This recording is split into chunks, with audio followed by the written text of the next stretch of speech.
guys, gals, and may I say, non-binary pals. Welcome to War of the Shattered Sun, episode 54. We're back.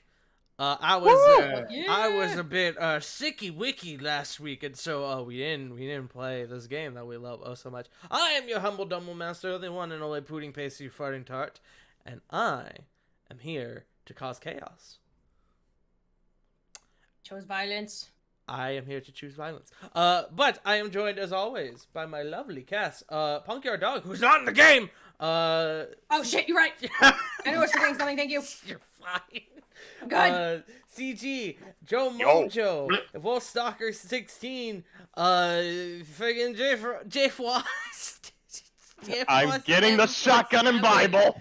And Wicked River 97. How are we doing today, guys? I actually got a full 8 hours of sleep, and everything went correct at work. Is this what it feels like to actually be a happy person? I don't know! I'm scared! I'm already clutching the fucking sword, ready for the universe to come kill me now. Bro, I'm currently powered by Gamer Sups, and I'm ready to go.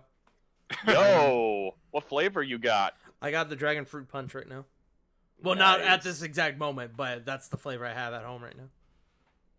I am intrigued by shit talking ghosts and ghosts shit talking you back. Yes. That's my focus. It's Seriously. fun as fuck, dude. It really is. And They need to add an 8-person mode. So, because like they need to add an ability where the people who die can fuck with the ghost. Just Well, be like, yo, What was that, Joe? I was gonna say like it sounds awesome. Like you should send me an invite if you guys want. True. If they added an 8-person mode, not including Gingy, there would be just barely enough for all of us to play. There would also be a lot of chaos. That would be a lot of chaos. I would only trust an 8-person mode on like the big maps. Yeah, that's what I Like mean. It would be like at least Prison, maybe 3 or 4 big Asylum. maps. Prison and Asylum, it would work great. The other ones, maybe the school. I would like to see them add I like a the hotel. the I like the house. houses too, but the houses are not big enough for 8 people. The new house is Okay. actually pretty cool. That new house is pretty cool. I need to pick this game up next time I get paid. This sounds really fun. I I'm would still- love if they added in a hotel though. Hotel or an abandoned mall. Ooh yeah, Abandoned Oh, Mall God. would be a really dope setting. Yeah. with Mall like of a America. broken down Abandoned. Merry-go-round. yes. But yeah. Stacy, do you want to go to the shoe store? No. Abandoned music amusement park. Yes. Yes. Yo, complete Dark with Carnival. I was gonna complete say, with. isn't that a Left 4 Dead level? Yes. Yeah. It What's up, is. CG? I was gonna make a joke. Never mind. No, go make Make a joke. it Make the or joke. else. I was gonna say complete with totally filled in ball pit. Why is it still filled in? You don't know. Do you want to go down there? You still don't want to know. Smile. It's the Yeah, ball pit. yeah, not enough. You know- Not enough to go down there. Now I good. You know what? I That's know fine. I'm gonna die if I jump in there, but I'm still jumping in there because ball pit. Yeah, I'm that kind of person too. All right. I mean, it's Or the I ball don't pit jump from in for the TwitchCon. hell of it. All right, gamers. Well, let's go ahead and start. Everyone go ahead and give me your test rolls. I'm going to roll on my brand new Die Hard dice. You can't It- see it What? though. In Well. the meantime, what's up? Why did you sound like the host from Murder Party, whatever? Murder Party Wire? I have no idea what you're talking about. It's a Trivia Jackpot Murder game. Hey. Pretty It's a good. Jackpot game, and I can't think of what it's called. Trivia Murder Party? Yes, that one. Oh, Oh, Jackbox. Oh. You sounded like the host from that. Oh, Oh. nice. oh. I know what you're talking about, Sarah. I get you. Yeah. The one that like fucking insults you and then chops off your finger when you get shit wrong.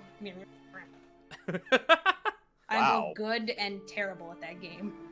Last It's time, another last time, after an intense. All right, we're starting off well tonight.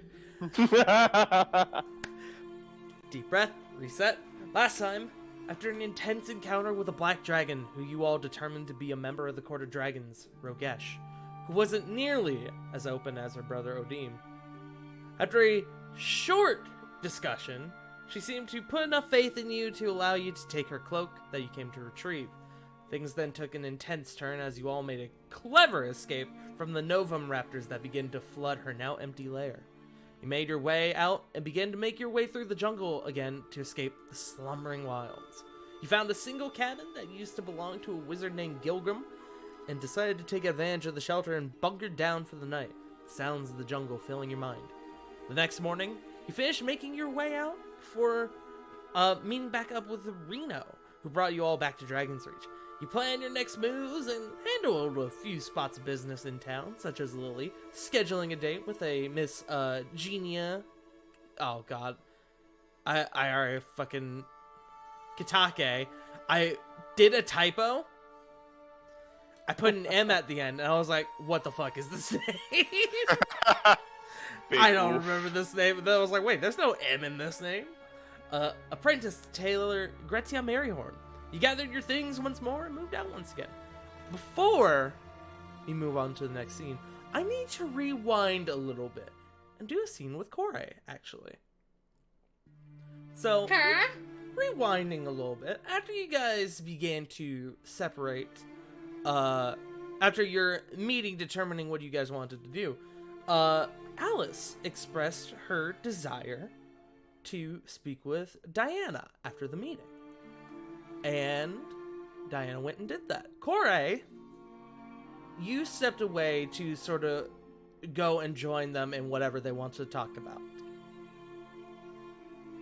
You watch, they kind of step out into the hallway and into another room, and they begin talking. You kind of follow, and you begin to hear them in the room up ahead. Would you like to go in, or would you like to stand by the door and just listen?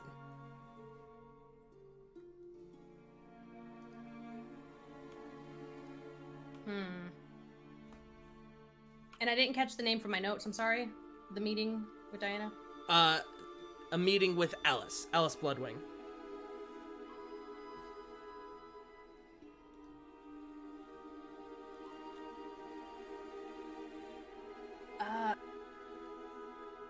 Would she be allowed in?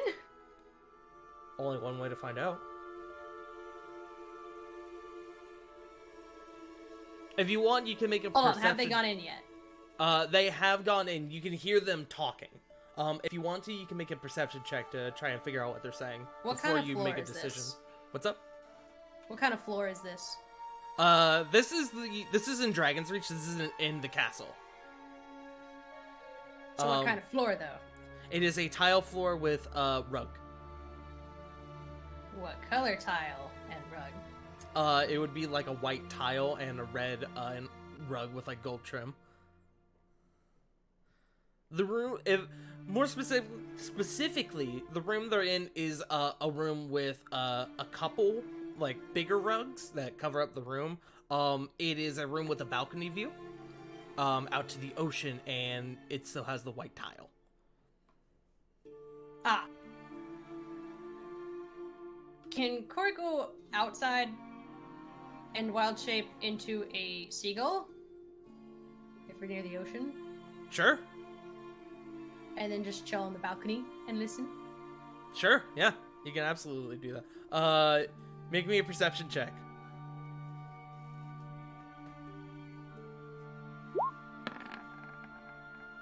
19. Okay. 19. It took it a minute. You're good. You go outside from one of the other rooms, and you wild shape into a seagull.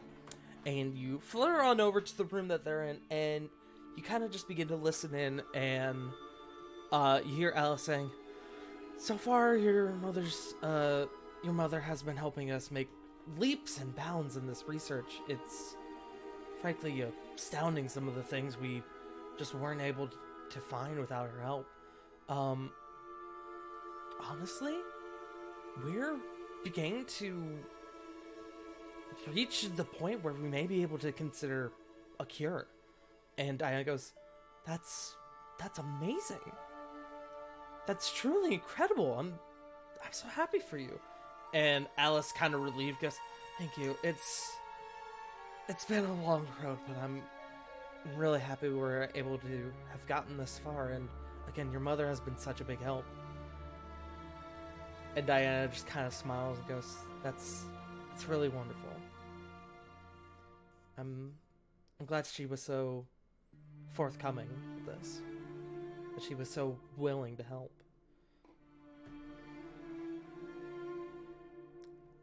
And they kind of begin following this trend, or this train of thought for a few minutes, kind of like talking about some of the procedures that her mother has been going through. A reminder above game that Alice has been working on has been doing void fever research. Yeah, I figured.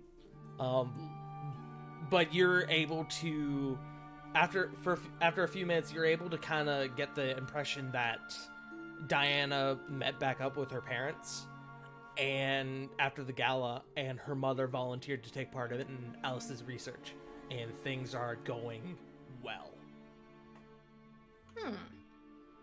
It doesn't sound like there's anything that they're missing or anything that Corey might be able to help with just by chance. I mean, it seems to be going well, but I mean, people could always use a little bit of help. That would be up to your own interpretation. Got you. Noted. Thank you. But after a few minutes, they kind of wrap up the conversation, and Alice goes, "All right, well, I have to go. I have to get back at it, but I'll see you later, okay?" "Yeah, of course." And Alice leaves, leaving Diana in the room alone, where she honestly looks relieved.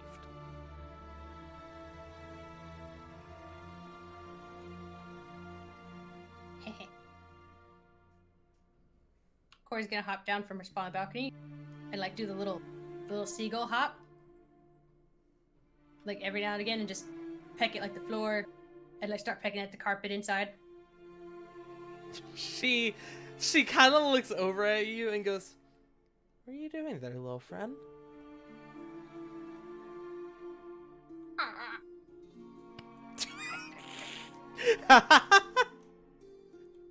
I love punk seagull noise.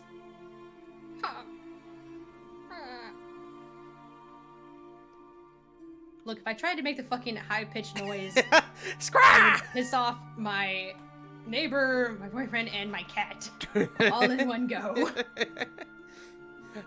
She stands up and kind of begins to make her way over to you. She goes, "Well, you seem friendly enough, but I need you to not mess up the rug. Thank you very much." And she kind of like begins to make like shooing motions.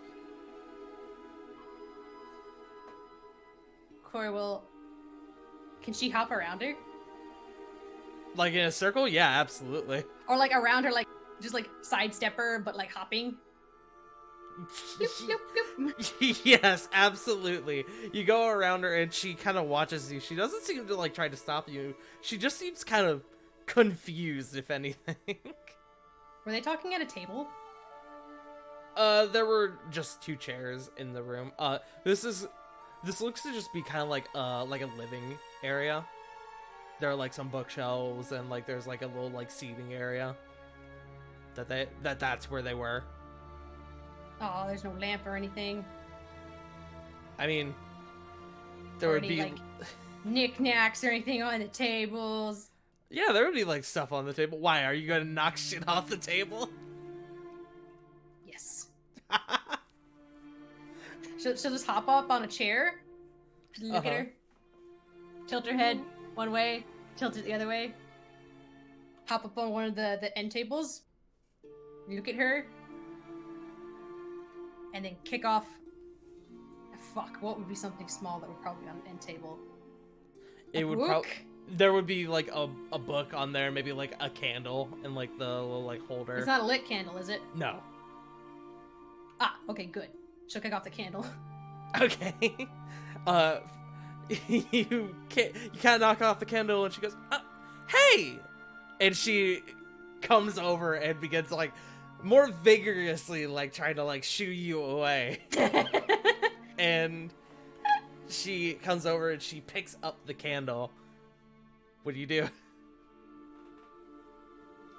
Can Corey hop from her table across Diana's back and then hop to another table? Yeah, probably. Hold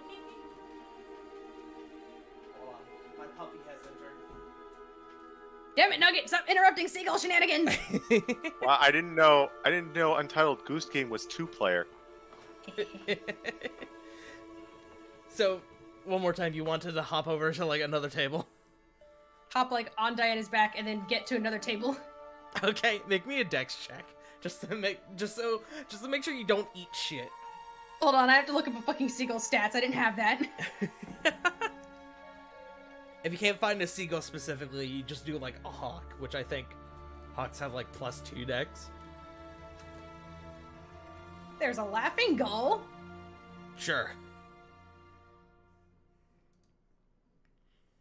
Oh, it's got the same dex as me. Okay. You said save? Just a check. Oh, I lied. It's actually better. So that would be a 5. Okay.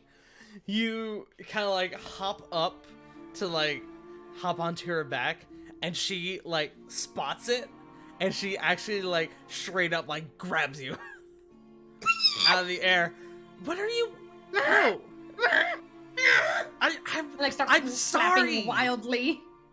She kind of moves over to the balcony that you came from, and she lets you go. She kind of like not throws, but she does like the outward like sort of. You know what I'm trying to get at, right? Wait. Release. That's the term. Wait. She releases. Are there you. bushes below, or is it just ground? It is a cliff into water. Can you see to the very bottom of the cliff from the balcony? Yes. There's no way to like. There's no cutoff point where she can't see anymore. Well, she releases you, and then she kind of like when you like let out a bee from the house, and you like instinctively like immediately turn around and close the door. So she goes back in and she like closes the door behind you, or behind her. Well, it's worth a shot. Here we go. As she falls, What are you Corey's trying gonna to like get like a long squawk and not take off flying just yet. She's gonna drop for a while. There's a Fuck. Hold on. She's gonna make a perception check. Okay. She seems to catch it and notice, like after a few moments, sees that doesn't see you come back up. So she, wait a sec, and she kind of like opens the door back up, and she comes over and she peers over the side. Corey's just gonna keep flapping and flapping wildly. So Not trying to fly just yet.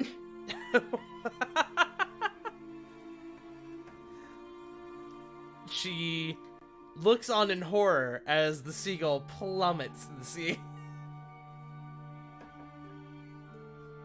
Okay, question. Answer. If she hits the water, will she die? Or can she like slow her fall, like flap just enough to slow it? If you want to flap just enough to slow it, I'll call it a dex check. If you hit the water at this height, you'll just get knocked out of seagull into Corey. Sounds good to me. Let's rock and roll. It's a 6. You wait until the last possible second, and then begin to flap your wings wildly. And then you go. It kind of occurs to you, you know, in hindsight, maybe this was a bad idea. And then you hit the water. I need to roll a few d6s. It's what, 2d6 per 10 feet? Or d6 per 10 feet? 1d6. 1d6. Alright. Oh, then fuck you trying to kill me, Tart. With your health? God, no, you'll be fine. So you take altogether, you take 1 point, which knocks you out Seagull, and then you take an additional 11. What? I have 3. Oh, you have 3? Okay. Then I have 3 hit points as a gull. Then you take 3 So I hit take points. You revert back to Kore, and then you take an additional 8. Yeah, as you are now in the water.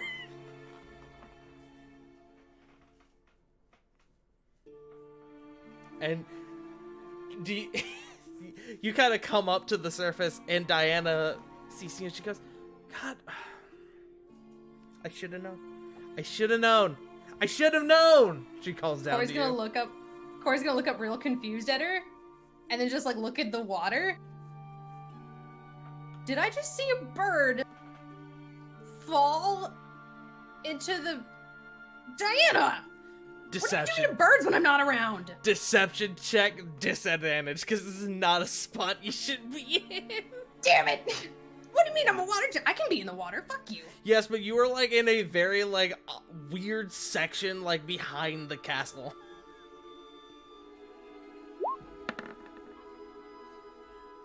Seven. 7. Hold on. You see her, she just begins to glare at you. Kind of like, not angry, but disappointed. She's gonna start. Of course, she start busting out laughing. She kind of rolls her eyes and smirks and goes, "Come back up here, you're gonna get soaked." Not that I think it, Matt. Whatever, just come back up here. I'm always wet. I'm a water genasi. I know. Just come back up here. Okay, babe. What are you thinking? Fucking ice genasi's gonna get a cold? She swims back Time to check Diana's and spells. goes back into the castle. I don't think she has Ray of Frost, but I don't think a cleric does either. I would hope not. Otherwise, I've got question. I am What? curious though as to whether or not she has shape water. No, I now. said she's gonna. Next, you'll think of an ice genasi is bad. It's bad to be cold. She doesn't Well, have no. shape water. No, the joke would be, I lied. I'm dumb. I know. I was gonna make Like, a oh, joke you think about a fire how she was genasi gonna... has a fever? I was gonna make a joke about how she was gonna freeze you and be like, "Look, ice genasi," but she doesn't have shape water.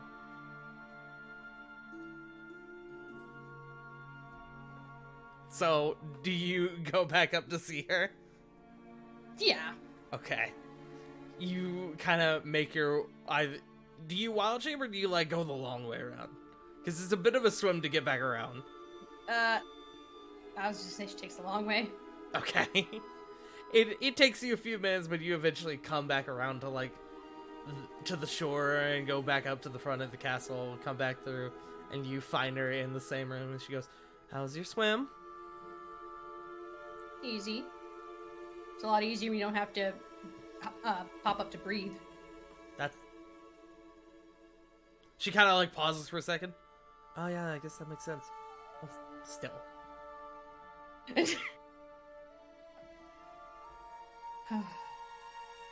So, how much did you So hear? if you felt my mother's forehead, would you just think she had a fever and be worried, or? I am going to... I don't know what I'm going to do, but I'm going to do something. And by Coraline that, I poured mean it and I kissed have already Diana on the closed her... I already have closed her spellbook, so I don't know what she's going to do. You're fine. Coral just kissed her on the cheek and just gave her a smirk. It's like, ha. Mm-hmm. Mm-hmm. Sure you will. She kind of pulls you in. She's like, "So, what did you hear?" Sounds like your mom's doing some good stuff for, you know, the research effort for Void Fever. Yeah. I haven't really had much of a chance to talk to you about it, but after the gala, I met back up with my parents. They put a bit of an extended stay in Dragon's Reach just to talk to me. But I talked to them, and as far as I could tell, the reason they put me in an orphanage as a child was because they couldn't afford to take care of a child and pay for her void fever treatment, which she came down with after I was born. She survived, but unfortunately killed all the feeling in her legs, which is why she now needs a wheelchair. And after that, they created a pharmaceutical company, Balhorn & Co.,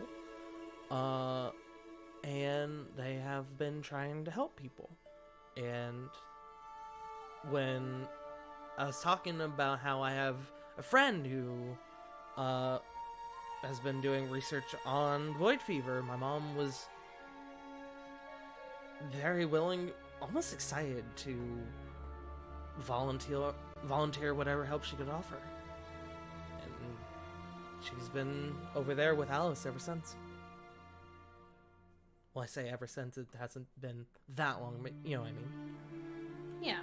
It feels like days are turned into months around here. I don't get it. Do you know how she survived it? She got lucky. Treatment was early. And there's not really much treatment you can do except painkillers and hope for the best. But there has been the very odd scenario of people just surviving it just wearing off. It's rare, but it does happen. Normally, the people who survive it have way worse side effects than what my mom has. My mom, yeah, she lost feeling in the legs, but some people just become completely brain dead when they come out the other side. You survive it, but I mean, she kind of shrugs. Interesting.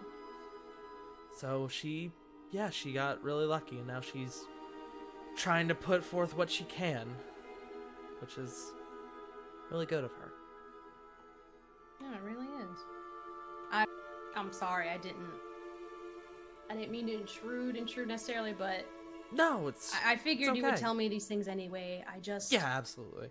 I just didn't know if I went in there, if it was something serious, maybe it was something you weren't comfortable sharing me just yet. And I just Hold on, got wait so a worried second. that it would... Wait a second. So you figured rather than just walking up and asking, you turn into a seagull and eavesdrop? She says, just kind of didn't like know if it would crossing her arms at you. If it would endanger... I was worried it was something that might be dangerous. And I was worried it could... If I didn't know, I would do something by accident and end up losing you. That's not fair to you. I realize I've crossed a boundary, not respected boundaries. Or your trust. As you're like sitting there like apologizing to her, she just has like this big smile on her face, just like she acknowledges like that. Yeah, you did mess up a bit, but You fucked up, yeah. you fucked up, but it's cute. But you fucked up in a dumb way. You fucked up in a dumb way, but you're cute. And she kind of just like pulls you in a bit closer, and she like pulls you into a hug, and she goes, "I really adore you. You know that?" Well, I'd hope so. Because you're kind of stuck with me for a while. Yeah, I guess I am. Speaking of which, how have things been? I heard you guys had it a bit rough on your last one. Giant dinosaurs, apparently. Yeah, Flit had a hell of a time. Oh, I can imagine. I can imagine Flit was ecstatic.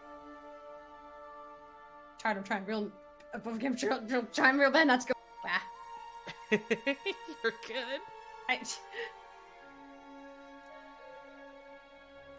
Are you guys heading back out soon? Probably. There's still more artifacts to gather. I got you. Well, and she kind of like starts doing that thing where she begins like kind of tracing like a circle into your shoulder with her finger, and she's just like, well, I'll be here when you get back, okay? That's what makes coming back to a singular place great. That's the right Is you being answer. here. She kind of gives you another smile, and she leans in and she kisses you. You two spend a bit of time together before you guys, before the rest of before your group has to head out again, and we go forward back to where we were. Which, give me 1 second. You guys, after handling business, a couple hours later, you join back up, and in a flash of light, you appear in your pit stop, Dawnfeld, as you guys asked Reno to bring you to beforehand.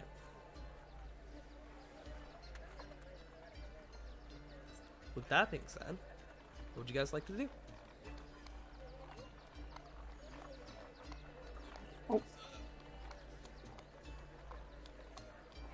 Sarah would like to see if she can find Alana. Okay. Is the rest of the group going to go with Sarah for this? Yeah, Corbin will follow.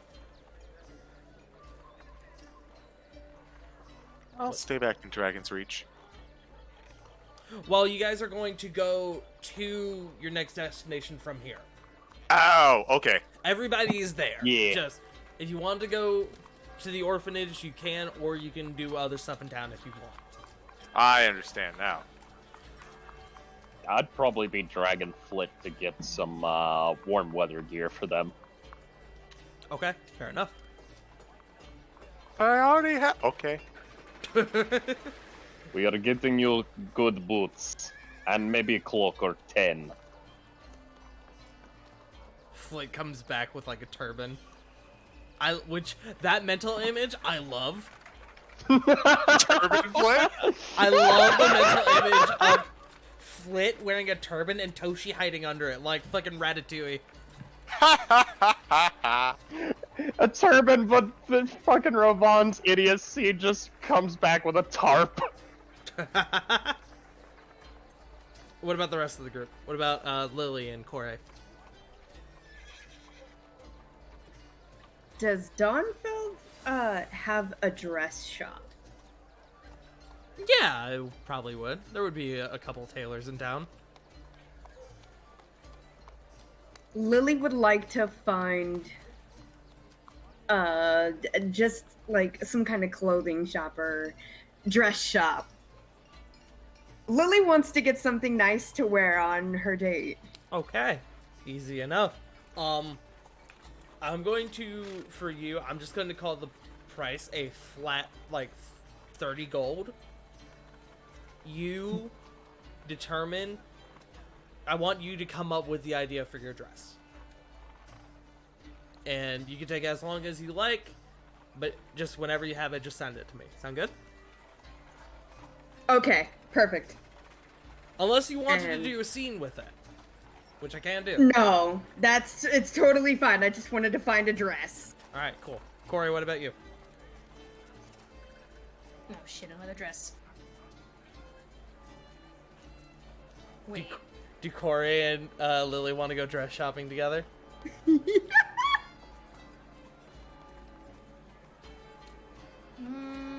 I mean, to be fair, it would be Corey's technical. Corey would already know, but Lily has a date with a very tall Goliath lady. True. Lily fumbled her way into a date. So Lily's nervous. Oh, Lily is a mess. Lily is, Yeah, in Corey a would go word, along. panicking. Yeah, Corey would go along just to try and, if anything, just soothe Lily's nerves. All right, we could do a little bit of a scene with you two in a bit if you want. Rovon and Flit, did you guys want to have a little bit of a discussion before we move to the thing with Sarah and Corbin? If you're up for it, CG. if you had something, I didn't really have anything. Okay, so here's what we do. You'll see Fleet, and he kind of just does the whole, like, pinches both fingers, both, like, the, thumb and pointer fingers together on both hands. You'll see my little friend. When going to mountain, you wish to be warm, because not only will wind kill you, there's also rock slides, there is sudden freezing temperatures at night, usually wolves, maybe bear or two, depending upon which. There's also those weird creatures, and he just keeps listing on and on and on, just until they get to a shop, and then he goes, "Oh, but here, what you should never do not anger Great Bear. Best way to survive, usually draw a circle and stand inside of it. Works every time." Ravon, when did your accent change? What are you talking about? It has always been like this.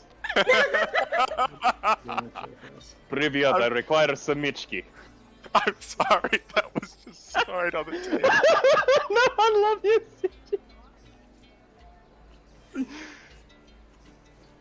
I think that's a good point to move on to the next thing, right? Yeah. Just after Pretty all much. that, Flint listens to none of it and just was like, why did your voice change? We couldn't hire the original voice actor for Ravon, so we had to go with a new guy.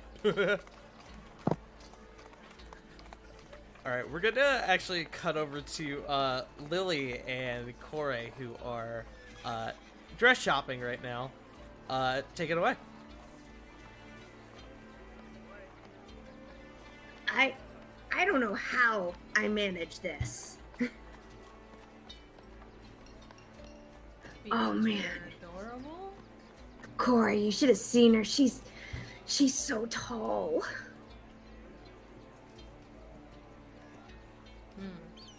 I can see the appeal. Sounds about right. Before I knew it, I'd already asked, and I didn't realize I have absolutely nothing to wear. Well, whatever you pick out today, just make sure it's not completely out of your comfort zone. The last thing you'd need on top of nerves would be, thoughts of, oh shit, this is uncomfortable as hell. Plaguing your brain while you're trying to focus on date. Fair, very fair.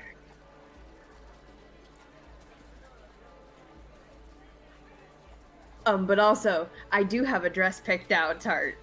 I found Okay. one. I've been scrolling through Pinterest.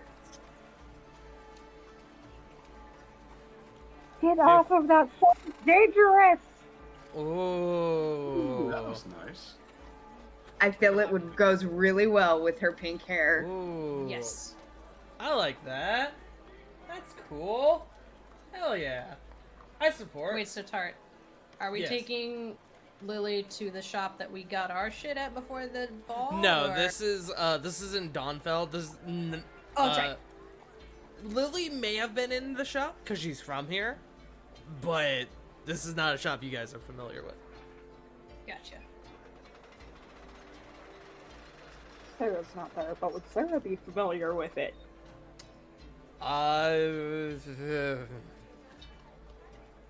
Possibly. Roll me a d20. Seriously? Yeah. 14. If Sarah were there, she would know what she would be familiar with the shop.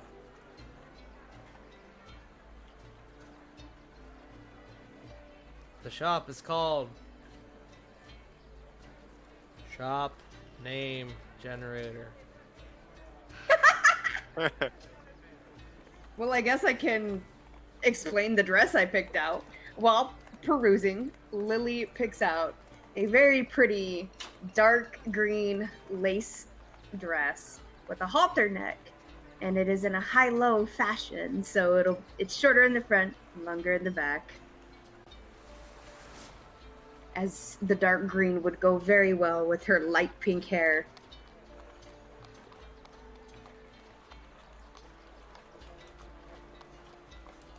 Wait, you're talking to me? Just in Tech- general, I think. she's Just talking. in general. Gotcha. Yeah. Sorry. I will say I did show the dress on screen. Or Oh, on I stream. didn't see. You're good. The store is simply called Hush. That's all it says. It's Hush. That's And it's one of those like bit more expensive places. boutique. Got it. Yes. Explains the weird ass name. Gucci. I know what you mean, but it sounded like Gucci. like you're trying to placate, like you're like, oh, little baby or dog. Gucci. Gucci. That's where my brain went to, though. Thank you. If you two want to continue, you can, or I can move on to the next thing. You're good to go. I got my dress. Okay. Yeah. We will move on to Corvin and Sarah. You both head on over to Dawson Jade Memorial Orphanage, and looking over as you guys begin walking up, you find that there appear to be a couple guards outside, giving a sort of military presence to the orphanage that you all did not encounter the first time you came by. They don't seem to stop you as you kind of go in, but they do kind of take note as you walk by. As soon as Sarah's in the door, and the door gets closed, she's starting to look at Corvin. That's new. What happened?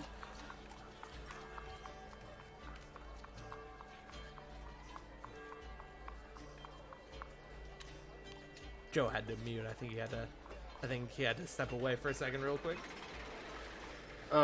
Apologies. My brother-in-law came in to pick up his dog. What's going on? Aw, the boy. Yeah, Thor has to leave, unfortunately. Aw. You both walked up on the orphanage, and there appeared to be a couple guards outside. And I do apologize, Sarah. What were you saying? I said as soon as they're in the door and the door is closed, Sarah's turning to Corvin. That was new. What happened? Oh no, a bunch of ragtag adventurers ousted the major, and well, now they're trying to not plunge the. They're trying to stop the town from going into chaos or something or other. That doesn't exactly reflect vibes of the orphanage of all places, though. I'm sorry. One more time. That doesn't exactly explain guards at the orphanage of all places, though. I mean, it's a key location. It's got a bunch of rooms. It's probably got some supplies. And you probably want somebody protecting all of these innocent children. Yeah. Okay, you've got a fair point about the rooms and supplies. I mean, also protecting children. Let's confirm. I'm hoping deny what the Blood Talons told us. You both move in a bit further, and you find you kind of walk over to the office, and you find that Alana is not in there. There is a Loxodon woman actually seemingly shuffling through a few papers, not in a panic state, but definitely in a definitely in a bit of a sort of manic state.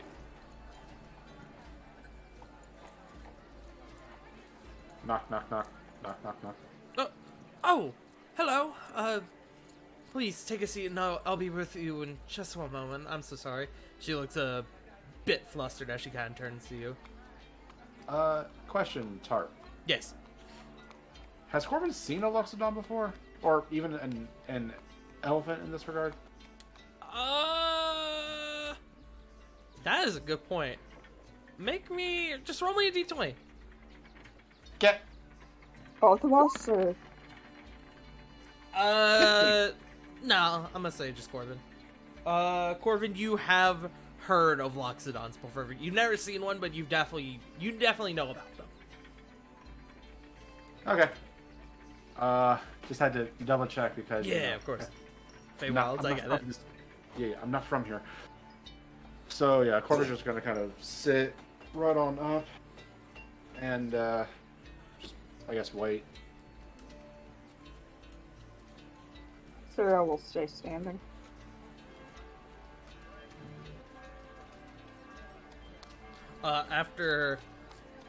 After a few minutes, she finally like begins to settle. She seems to be like flipping through a bunch of like booklets and like checking over like names, and after a minute or two she slowly like begins to, her pace kind of slows and she begins to sit down. She goes, "Oh, I'm so sorry, things have been a mess recently. What can I help you with?" We were just mostly coming. We came back into town after a long journey, and we were looking to check on Ilana. And well, you're sitting at her desk. Has something happened to her? As you mentioned Alana, her expression kind of droops a bit. She goes, yes, Alana has gone missing. Missing, you say? Yeah, she sort of begins like, she kind of like rests her hand, like, kind of like feeling her forehead a little bit, kind of like thinking. She goes, as far as the staff know, she went up to her room one night and just didn't come back down the next day. Staff got a bit worried. They went back up and then checked it out, and the room was ransacked. She wasn't there. Nobody knows where she is. Were there any clues left behind or anything? If there were, the guards didn't tell us. There was a whole investigation, but I mean, they haven't told me anything really. By the way, my name is Adora. I'm kept temporarily in charge right now. Well, Adora, my name is Corvin. He's just gonna kind of look towards Sarah. I'm Sarah. It's lovely to meet you. It's good to meet you both. I'm really sorry that I couldn't help you find Alana. I'm just as worried about her as you may be. She was a friend of mine. She was a wonderful woman. Alana's family. We'll go to the guard station and see if they know anything. I have an idea. Probably best discussed when there aren't so many tiny feet lurking about. He looks towards Adora. It's a bit gruesome. I hope you understand. Right. I think I understand. Well, since you were so close, do you know if she gotten any kind of, strange messages or any kind of interesting things sent to her before her disappearance? Dora's gonna make a history check. Good roll. She kind of thinks for a few moments and then she goes, I remember her behavior a couple days before she disappeared was a bit, I don't know, off. I think she mentioned about, yeah, and that is why I gave her advantage on the roll. I remember her mentioning that her husband was back in town. That's just what's Sarah visibly opens up hearing that.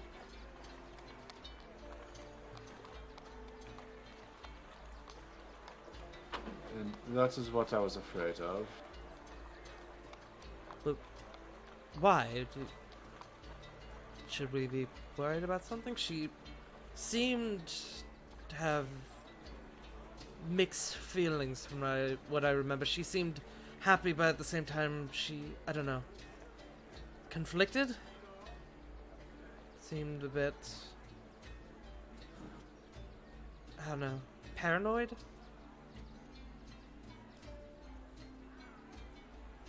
He's gonna look towards Sarah. Should I at least give her the abridged version?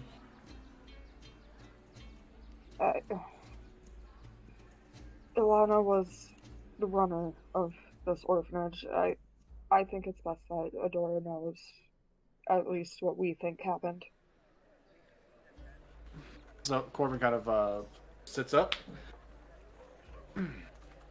We have reason to believe that Ilana's husband, Weston, was involved with a rather unsavory group who are, well, for lack of a better term, are responsible for a bunch of attacks in Dawnfeld as well as the Dry Hollow. And we tried to check in one day, and well, we didn't really get any responses. You can see she kind of begins fiddling with her hands, and she goes, "Oh, well, that's certainly more than what the guards gave me. And I'm sorry, are you investigators or friends? As I said, Ilana was family. I see. Also, yes to both of those questions. I see. Well, I don't suppose you know anything else, like where she may have gone? That is what we were trying to find out at the moment. We are hopeful, but unfortunately, we had a tip saying that she that she had passed on, and now that, and if evidence is showing that she's only missing, then we can at least offer some hope. She, as you say that, she becomes a bit more exasperated, and she's, oh my, I hope that's certainly not the case. That'd be truly horrible. And you can see she kind of looks at the open door, and you see, Sarah, you would turn around, and you would see a couple kids like run across the hall. Heard those pitter patters from a mile away. Yeah. The pitter patters of small feet.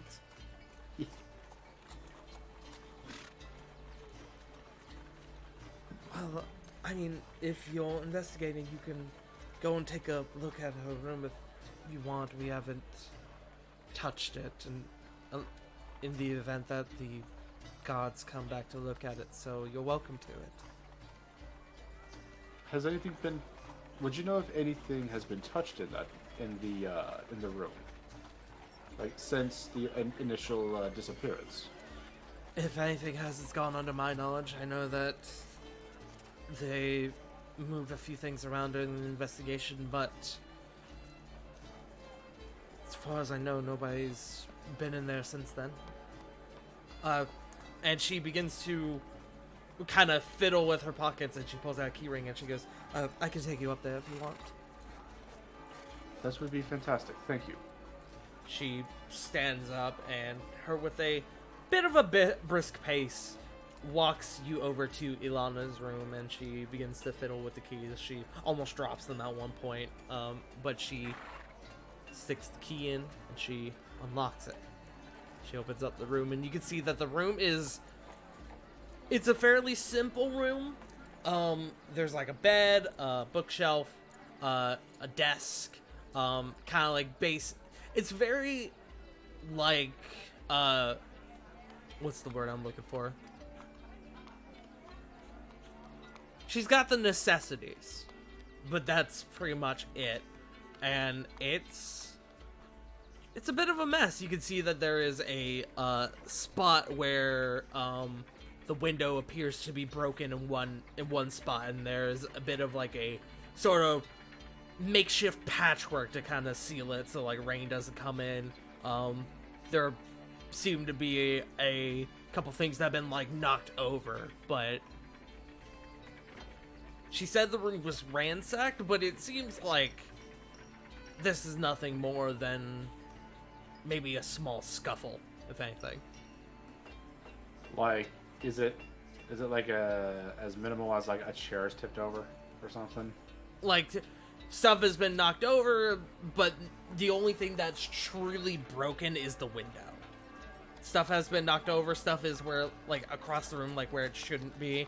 But, like, there are no, like, broken boards, there's no, like, holes in the walls.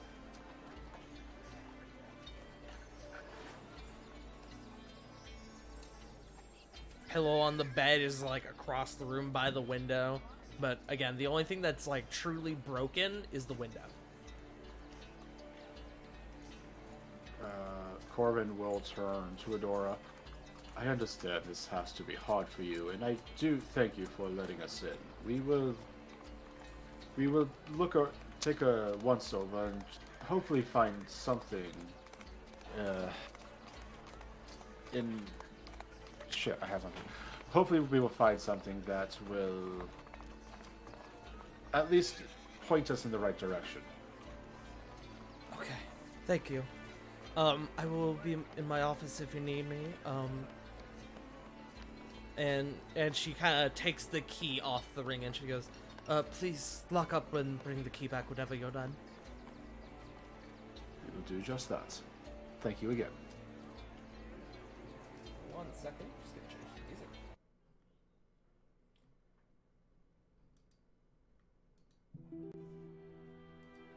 You two are... She kind of closes the door behind her as she leaves, and you two are left alone in Alana's room. What would you like to do?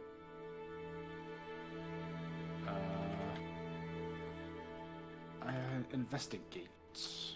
Alright. If you'd like to investigate, Yeah. give me an investigation check. Hang on, I gotta... What was that, Sarah? Should both of us roll? Because I want to investigate too.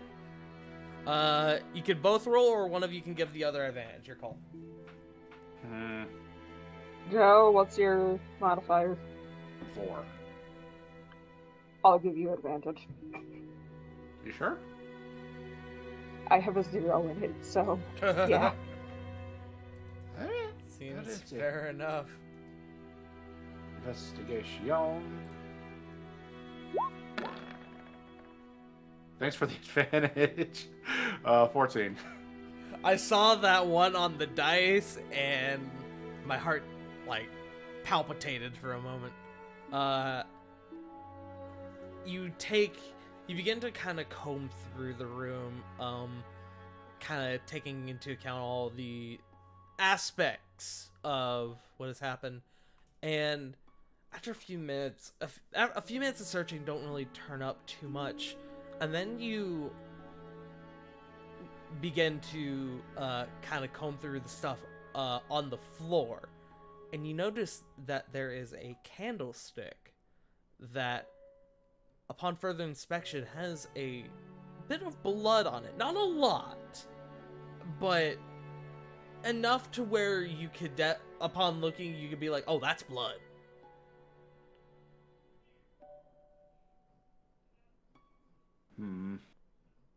Kind of. So there's blood on the candlestick. Like, is there any more, like, in that area? Upon looking, there doesn't appear to be any more blood. There's a bit of blood a tad bit of blood on the floor from where you picked it up, but you get the impression that's probably from the candlestick itself.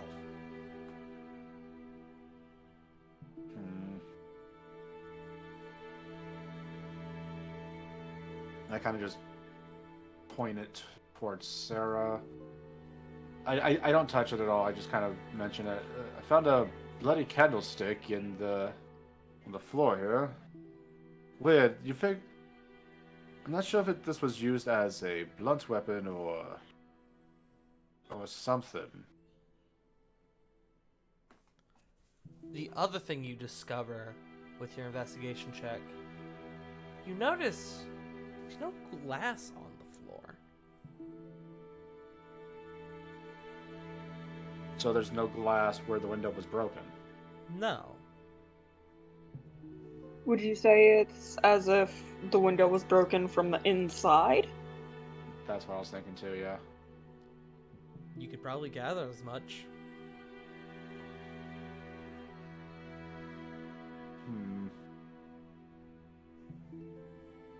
So no forceful entry. She probably let him in.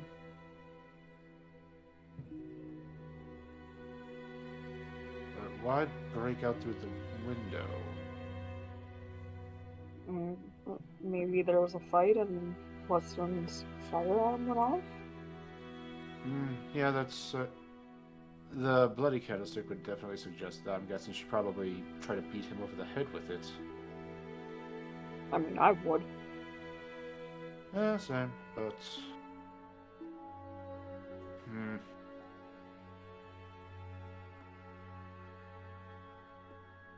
This is...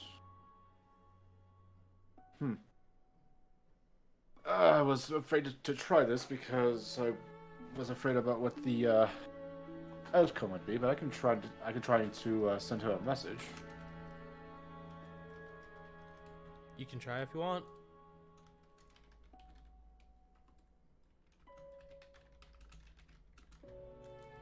Above game, I don't think it hurts to try, but the way Tart said that makes It me just think might. it's not worth. Here's the thing. You never know until you try. I'm like 60% sure what the outcome's gonna be, but I have one spell slot left to do this thing. Didn't we have a long rest since? Did we? Y'all did have a long rest before you came back to Dragon's Reach. That's what I thought. Yeah, but after we got back to Dragon's Reach, I spent like a lot of my 3rd level spells. Oh, that's right. That's true. Yeah. Your call. Fuck it, why not? At 4th level, sending a message to Alana. Hey, Alana, we just got back to Dawnfeld for a bit. Would you like to meet up and drink? Sorry. Hey, Alana, we just got back to Dawnfeld. Would you like to come by the tavern for a bit for a drink? You send that message out, and the only response you get is what I could only describe as feedback, like putting a microphone up to like a speaker. It begins to rack through your mind, and it begins to hurt. I need you to make me a con save. Uh-oh. Mop. 19. Okay. You are deafened for 1 minute, and you take... Ah. You take 9 points of psychic damage Yikes. as this feedback just... Oh wait, you got a 19 on the save. You are not deafened. You take... Sorry, I did it as if you failed. You are not deafened, and you take half damage, so 4 points of psychic damage. Okay. I was like, cool, 19. Anyways, you're deafened. You idiot, why did you do that? I immediately went to, okay, he failed. I mean, with my low rolls, it was good to play it safe. So upon getting the static, Corvin, with his expression goes from like that naturally like smiling face to like his smile fades, eyes widen, and his hand is on his head, and he's just like squatting down towards the ground, begging for it to stop essentially, and then like it fades in like 6-7 seconds, comes right back up. Oh, is that what a migraine feels like? Ah. Are you okay? What was that? I think an aneurysm. I got back a bunch of static and... Oh, I think I can feel my brain pulse. Ah, fuck. Static. Do you know what would cause that? Arcana? Make an Arcana check. Come on, big money. 17. Someone didn't like that. Ugh. If I could hazard a guess, Bloodhounds didn't particularly like it when I tried to talk to her. But that means Alana's alive. Right? The 60% chance just shot up to 80. And I kind of feel what that kind of interference has done to her.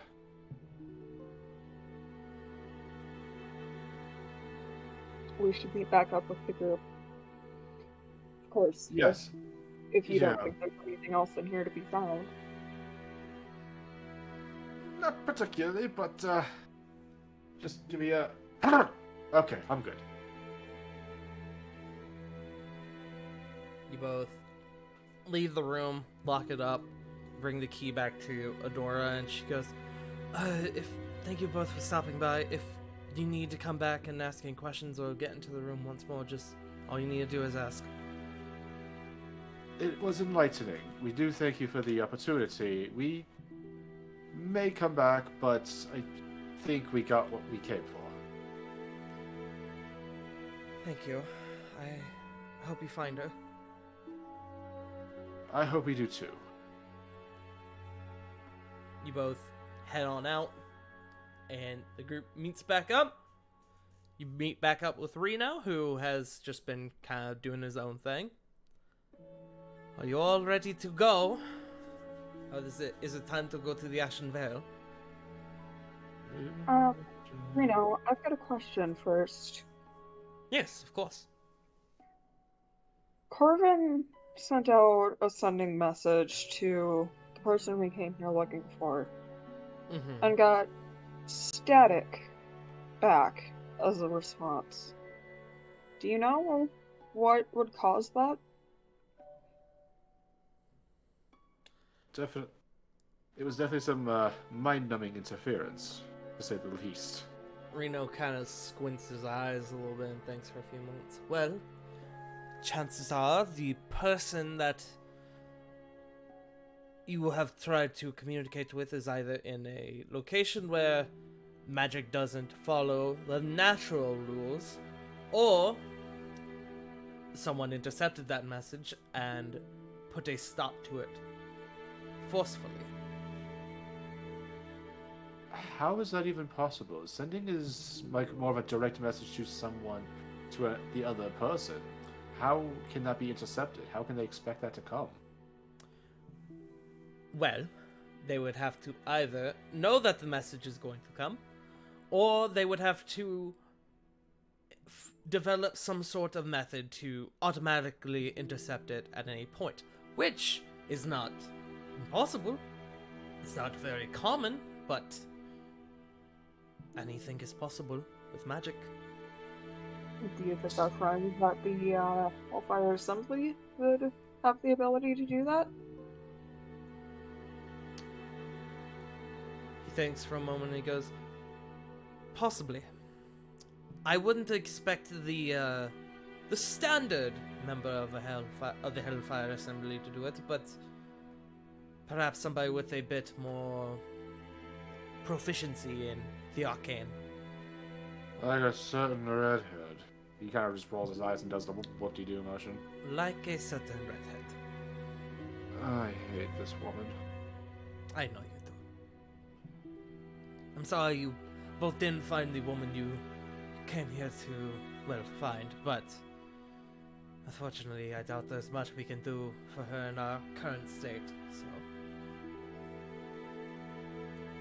I want to make a quick run to my mother's grave, and I'll be ready to go. Kind of nods.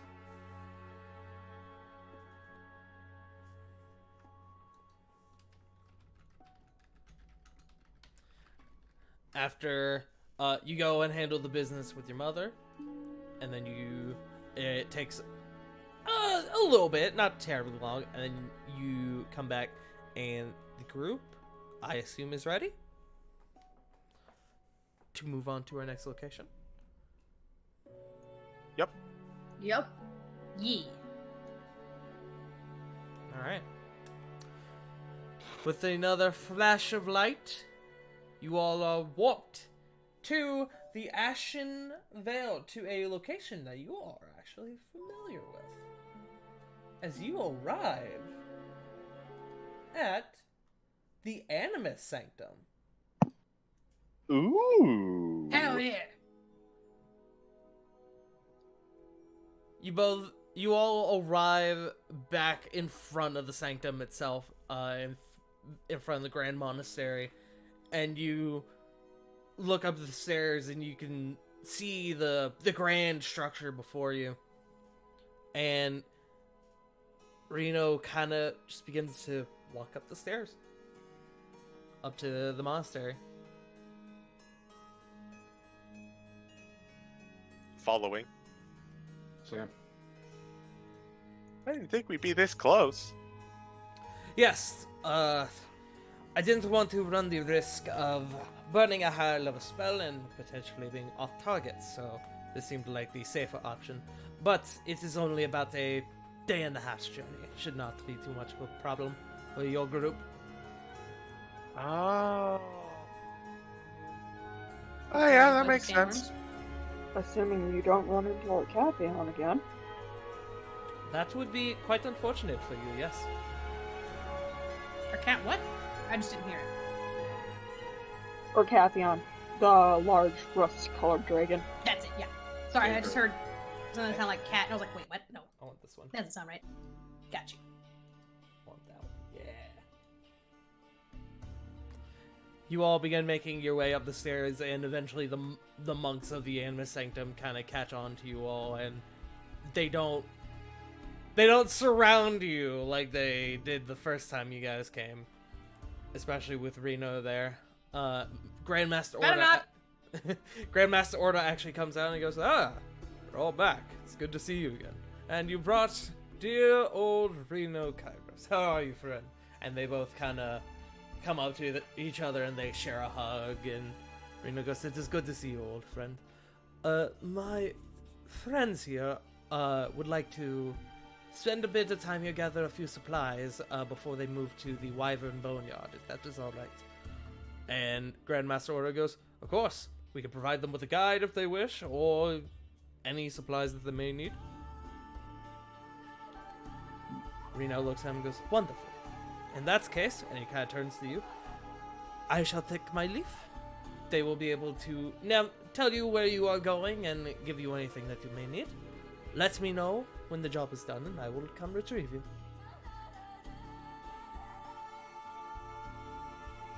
Okay. Sounds good. You all say your goodbyes to Reno, and you watch as rather than him teleporting away he normally does, he actually begins to walk back down the stairs. Oh, yeah, I guess he's getting his exercise. I would hope so. Can I insight that? Sure.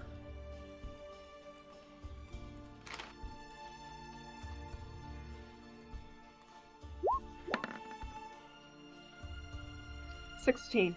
16? He's got somewhere he wants to go. And it seems to be close enough to where he doesn't need to teleport.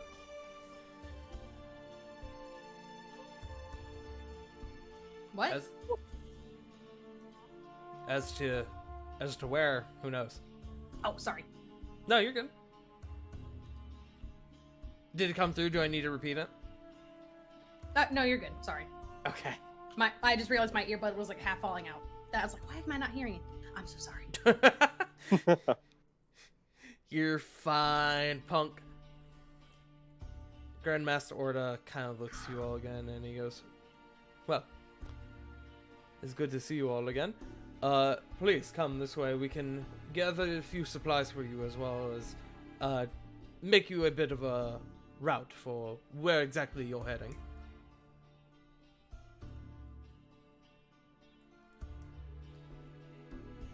Will we have a guide like last time? I can provide one if you wish. I think Ludric is currently in Haven, so I would probably have to, unless he's back before you leave, I would probably have to assign you someone else. Does Yaris know anything about the mountain areas? Yaris? Unfortunately, Yaris is also out on a current mission. Damn We it. have been sending out more and more monks trying to handle this whole Orcathion business. But I'm sure I could find you somebody. There goes my gossip buddy. So the Catherine is still giving you guys trouble then? Us, no, but we made a bit of a miscalculation with this plan. We have to distract him, as while our pylons have been working at drawing him away from the major settlements within the desert. It seems that he has been more frequently finding his way towards the tribes and the other smaller groups that have been found in the desert, and they're So not taking too kindly to that. So instead of hitting stationary targets, he's going after nomadics. Seems to be the case. Yes, we are. We have begun work on trying to prevent this, and so I've been having to send more and more people out. Truth be told, I'm not actually sure how many I have around that I could provide to you as a guide, or at least a good one. But I can look around. I can ask and see who we have currently here. But for now, if you have anything you would like to do, please go take some time to yourselves, and I could go around and speak with who I need. Oh, okay. By the way, Yes. this is our friend Lily. She's with us this time. I don't know how to introduce people. Lily, before you see this large tabaxi man in the style of a tiger. He's like on, in terms of height and width, he's like on par with Rovan. He's a big man. And he, with his big, like, floofy paw, kind of extends a hand out to you. It's good to meet you, Lily. Correct me if I'm wrong, wasn't he a snow tiger? He is a snow tiger, yes. Lily Ironic, I know, will, considering it's the desert. Will extend her hand and as much of a firm grip as she can give to a very large hand, she'll shake his hand. It's a pleasure to meet you, sir. He kind of nods. If you all need to find me, you can find me over there. And he points towards one of the larger buildings. Just ask to see me and they will let you in. But I will see you all in just a little bit. What's up, Ravan? Did you want to ask him something? Yes. I apologize. Go ahead. Oh, you're good. We have unfinished business. Oh? Round 2. Round 2? That wasn't your. That wasn't this guy either. Yeah, I was gonna say it's one. Oh, it wasn't this one? It was Torin. Fuck! It was It was Torin Torin. that fought you in Jericho. Oh, All monks Well- look alike, huh? I'm so sorry. that wasn't me. I'm so sorry. I'll ask you. This is a whole Ravon ass- throws a thing of cheese at Kore's face. I said monks! Because they are Oh. monks! Oh, not you, but the other one. Thorin. Oh, Torin? I can retrieve Torin if you like. Yes, this time we do a different contest of skill. I swear, if it's rock, paper, scissors. This Sorry, Joe. sounds entertaining. Let me go find Torn. And Ravon's gonna get his ass handed to him again. You hush! Immediately points a finger at Sarah. Is there another monk around nearby? Corey, Who's I not? was actually about to mention, with your passive perception, you can kind of look off to the side and you can see Ayn beginning to walk up the grounds. She has she appears to be like reading a scroll of some sort and is walking from one building to another.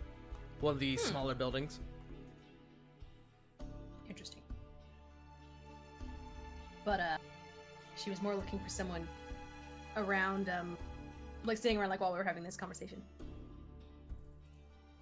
Anyone? Other than Master Ora. Anyone specific or just in general? Just anyone. There are a couple monks who are kind of coming and going, all doing different things. There's a group that a little bit of ways away appear to be training. No one else is partaking in this conversation. Damn it. Not at the moment, no. Never mind then. It was just a joke, don't worry about it. You're good. Ravon! Sorry. You're good. Ravon, why are you booing me? I'm right. Listen here, you little shit. Is there This anything time I know I will win. Is there anything that anybody would like to do at this current moment in time? I'm going to count this as a short rest. Watch Ravon get his ass handed to him. You don't even know the contest yet. I assume rock, paper, scissors. So Corvin is going to try and talk to anyone and see if they know something about what a tyrant egg is. Okay, Or make at me the an very- investigation check. Alright. Corey would like to find Ein. Okay. Easy enough. 8. 8. You ask around, but the people you end up really making conversation with are the ones who seem a bit lower on the food pyramid, the food chain, food pyramid. They, a lot of them like tell you that they've heard the rumors, but they don't necessarily know what it is. I miss Yaris. She was at least a good conversation of this. And he's just gonna go back to where Ravon's about to get his ass stomped. Yadis. Sorry, I heard Yaris and it made me think of Yadis. You go back to where Ravon is gonna get stomped. Okay. Corey, you wanted to go find Ein. Yeet. Easy enough. You saw her a little bit ago. You go and track her down, and you can see that she has found a small room and appears to be just kind of meditating to herself. And as you kind of enter the room, she goes, "I see you're back." She hasn't turned to face you yet. Good to see you. It's good to see you. Are you back for more training? Yeah, I was looking for my own round too. If you wouldn't mind, I mean. You can see in one solid motion, she kind of like spins in her spot and is up, like spins in her spot and like curls up onto her feet and takes up a pose like a fighting stance. She goes, "After you."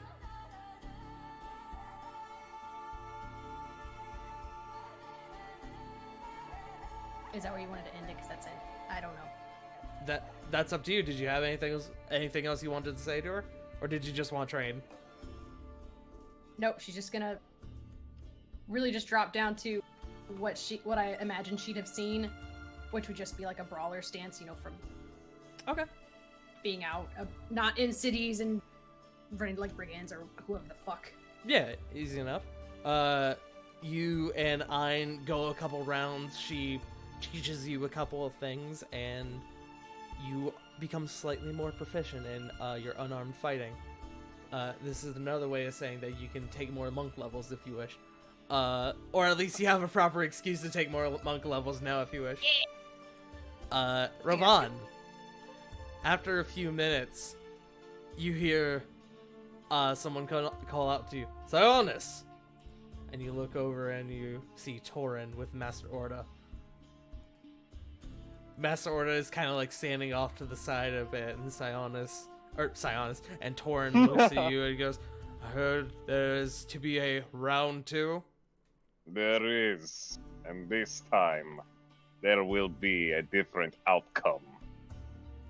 Kind of He immediately extends his hand out. Extend hand. Oh, fuck off. Where Sarah got it, but Sarah is quietly munching popcorn. Taking her popcorn. I'm waiting for him to extend a hand. He looks at you curiously and cautiously, but he slowly reaches out and takes your hand. Alright, so he's got my right hand. Yes. Alright, kind of forwards it into a half grip position. This is what we call back in Homeland thumb wrestling. Fucking. God damn it! The moment you put your hand out, I'm like, oh, you son of a bitch. Okay. Yeah, what's funny is that you actually almost got me. Because I originally was thinking rock, paper, scissors. We know each other way too much. I know. Thumb wrestling with a monk. This can only go well. Go ahead and what's up, CJ? I just wanted, just in my mind, Foot walks in off screen. Hey, I got the diamond out for this match. Oh.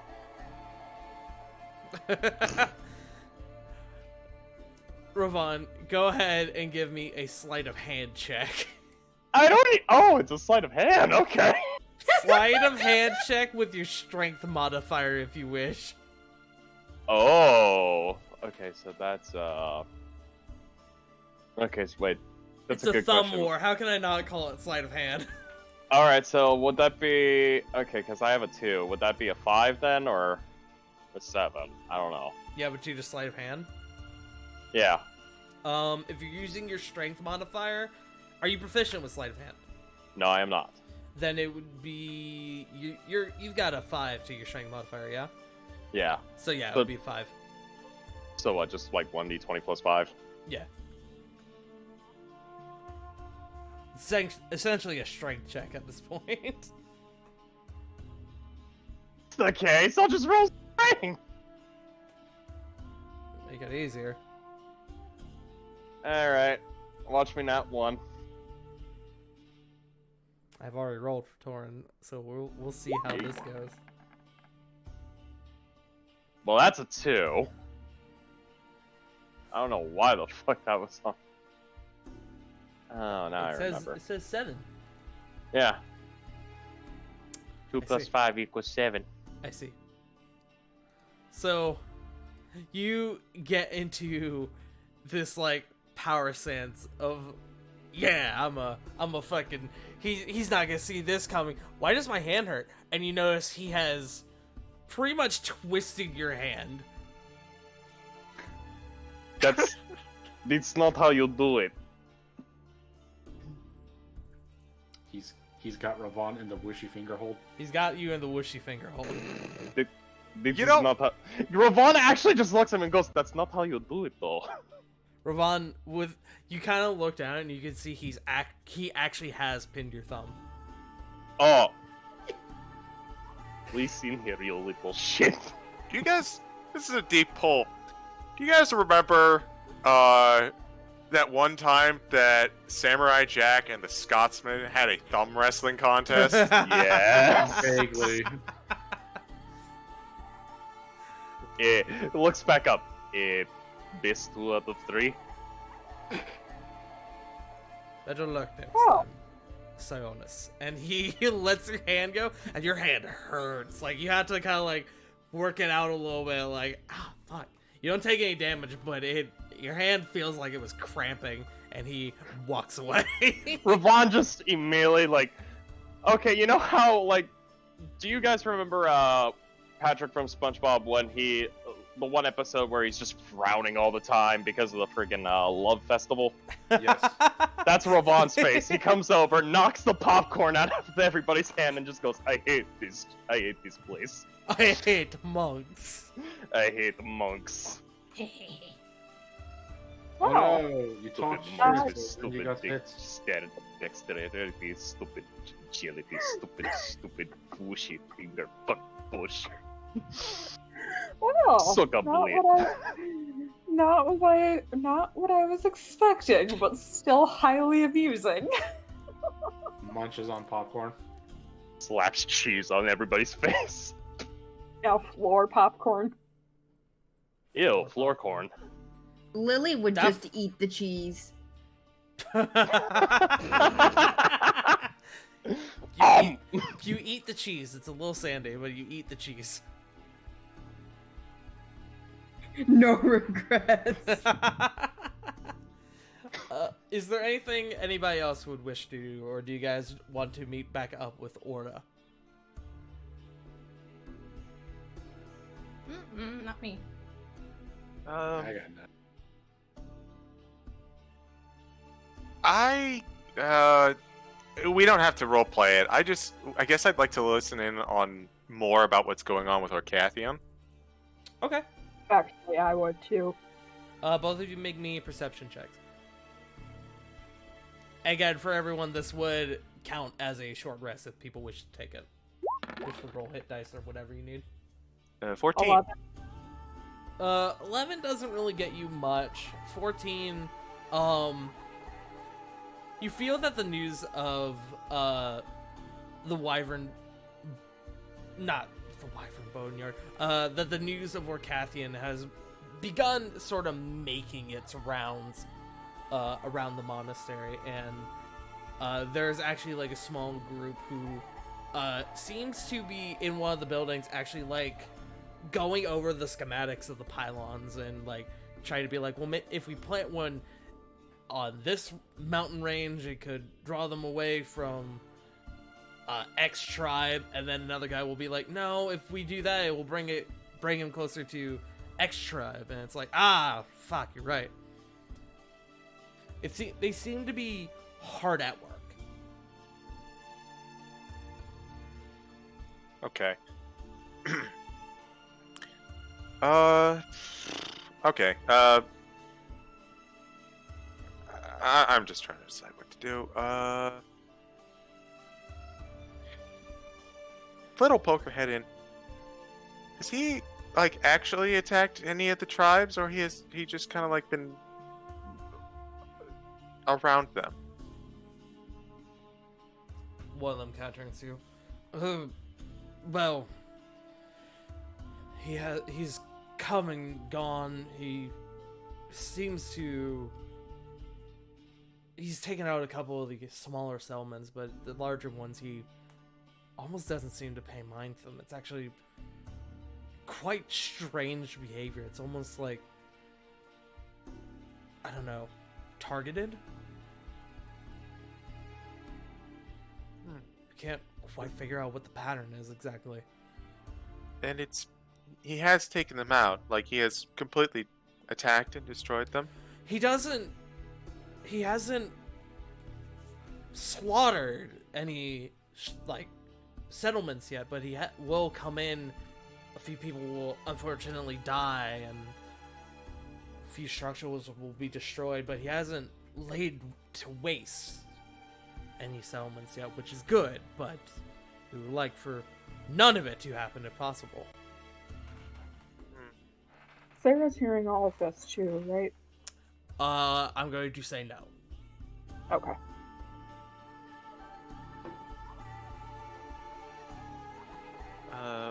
Flit's gonna just kind of lock that away for a little bit. Okay. Well, I guess all we can do is hope nothing changes or takes a turn. Indeed so. Hopefully we'll be able to get this business sorted sooner rather than later. It's beginning to make a lot of the tribes and smaller settlements very angry, and hopefully they won't try to take it out on the bigger settlements. Flit thinks to herself,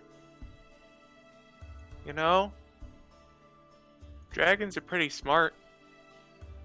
Maybe, I hope that isn't what he's actually planning. You can see he kind of thinks for a few moments, and he goes, yeah, that's certainly possible. There's been a rumor going around that he's searching for something, but none of us know what.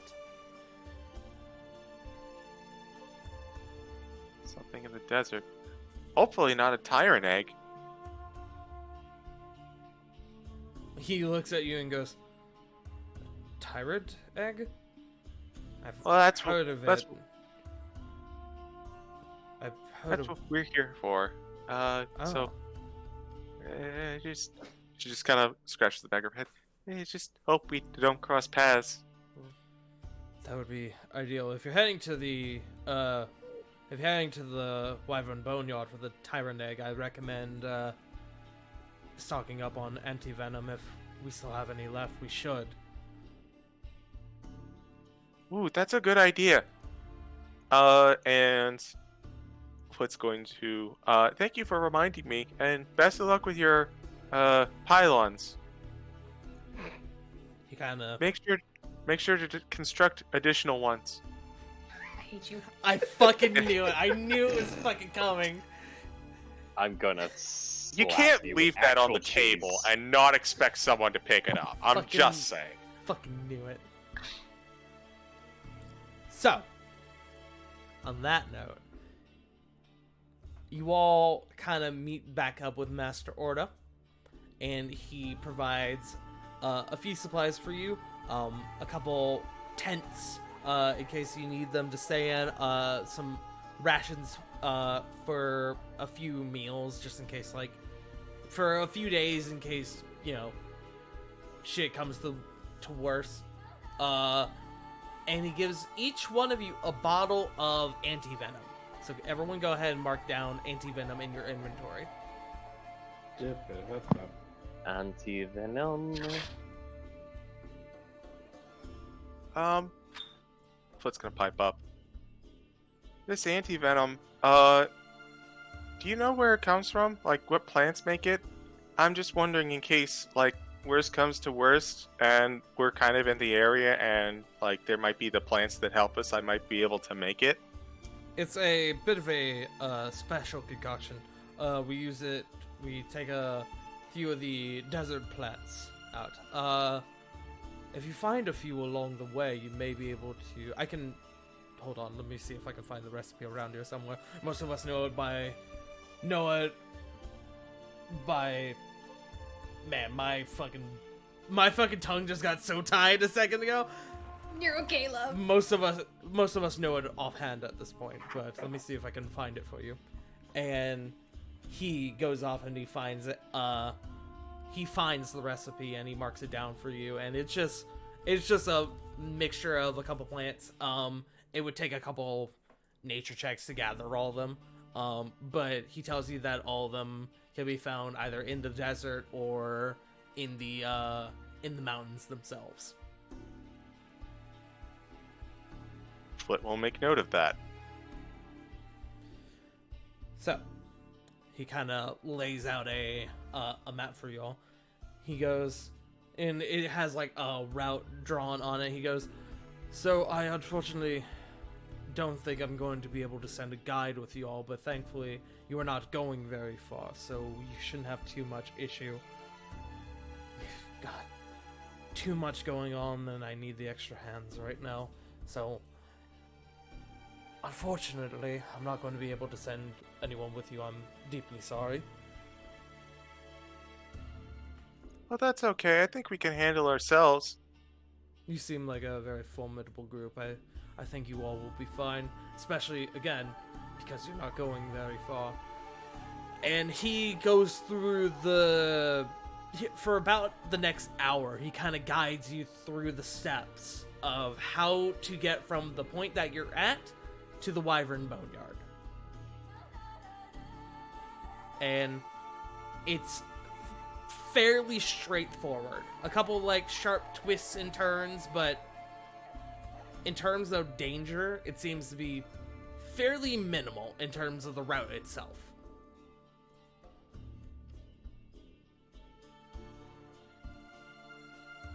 Thank fuck. You good? Oh, you were just saying it was. Oh, easy, you said kind of- thank fuck. I thought you said wait. Yeah. I thought you said wait fuck, and I was like, are you, No. you okay? I'm so glad you heard that wrong as wait fuck, like something's wrong and not wait fuck, like I was calling you a fuck.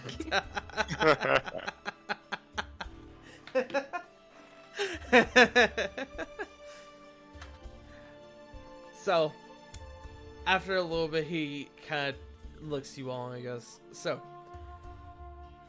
things will be pretty simple. Just make sure to stay on the path, and if anything gets in the way, I'm sure you all are more than able to handle it. Once you get there, there is rumors that the Tyrant Egg is guarded by a creature of some sort, not the Wyverns. No, in fact, this creature seems to be locked in conflict with the Wyverns as they have been trying to retrieve the Tyrant Egg. As to what it is, well, as much as I probably should know what it is, I actually don't. We've sent scouting parties there several times and have seen no sign of anything there, but we do know that something is there killing Wyverns, so I would be very wary when you go there.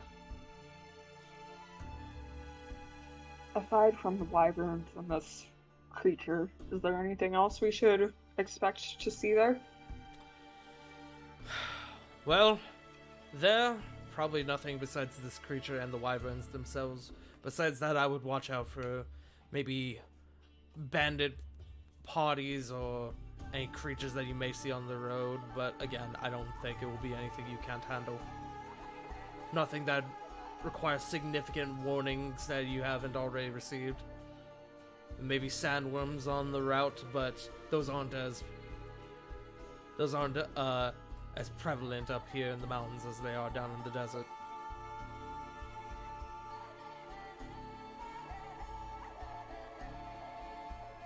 I also recommend watching the sky when you're in the valley with the Wyvern Boneyard, as they will likely catch on to your scent relatively early. I can't imagine they're gonna be too happy about us taking that egg. Probably not. But, again, you seem like a formidable group. I genuinely believe you will have no issue. Maybe a fight or two, but I think you'll be fine.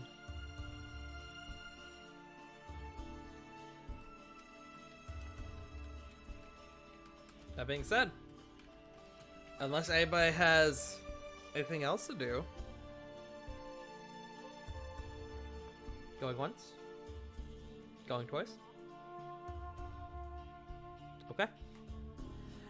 Master Orda helps you kind of gather things up and kind of sends you on your way, and you all begin to move into the mountains. And that is where we're going to take our break. Cool. Woo! I need water. Okie dokie. Break time! Hope you guys are having fun so far, and I hope everyone is enjoying.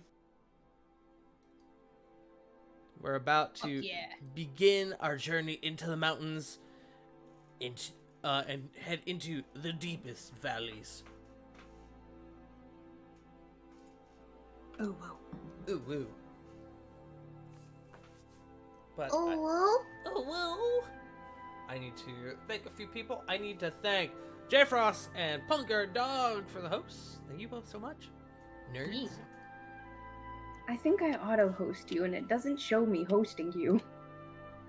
Sometimes Mine should auto-host too. just decides not to work, and it makes me mad when it does that. It's dumb as fuck.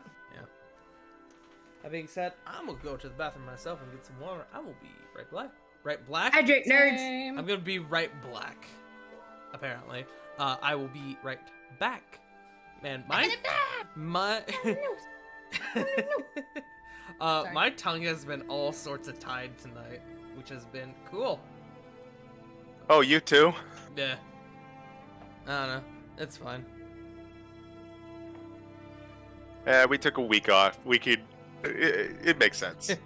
Yeah. All right. Be back in just a moment.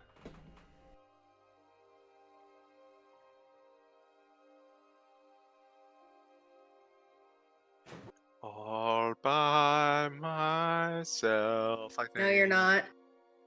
I was wrong. You are wrong. I'm still here. Hello. Oh man. Feels good to be back. I missed everyone. Oh, I missed you too. Except Joe, that guy's a stooge. You see me twice a week now, though. It's true. Also, fair, I am definitely a stooge. No joke, my brother used to call me a stooge growing up.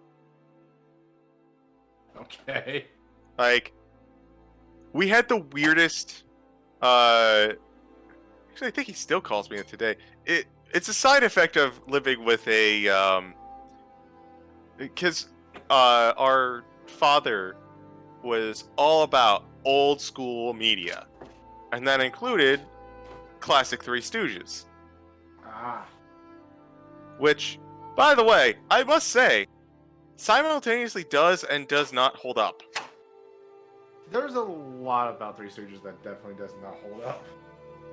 Well, the thing, you're not wrong, but it's also like, it's weird, because you think it would be a prime target for that TV trope Seinfeld isn't funny, Yeah.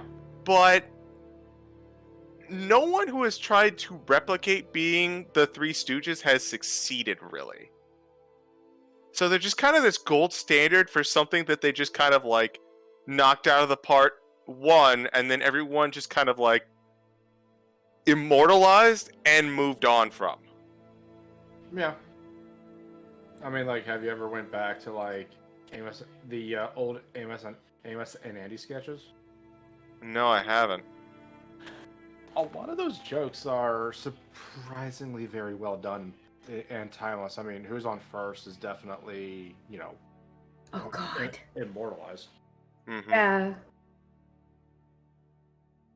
But I'll tell you what doesn't hold up today was a movie that I showed to a few people on Friday, Blazing Saddles.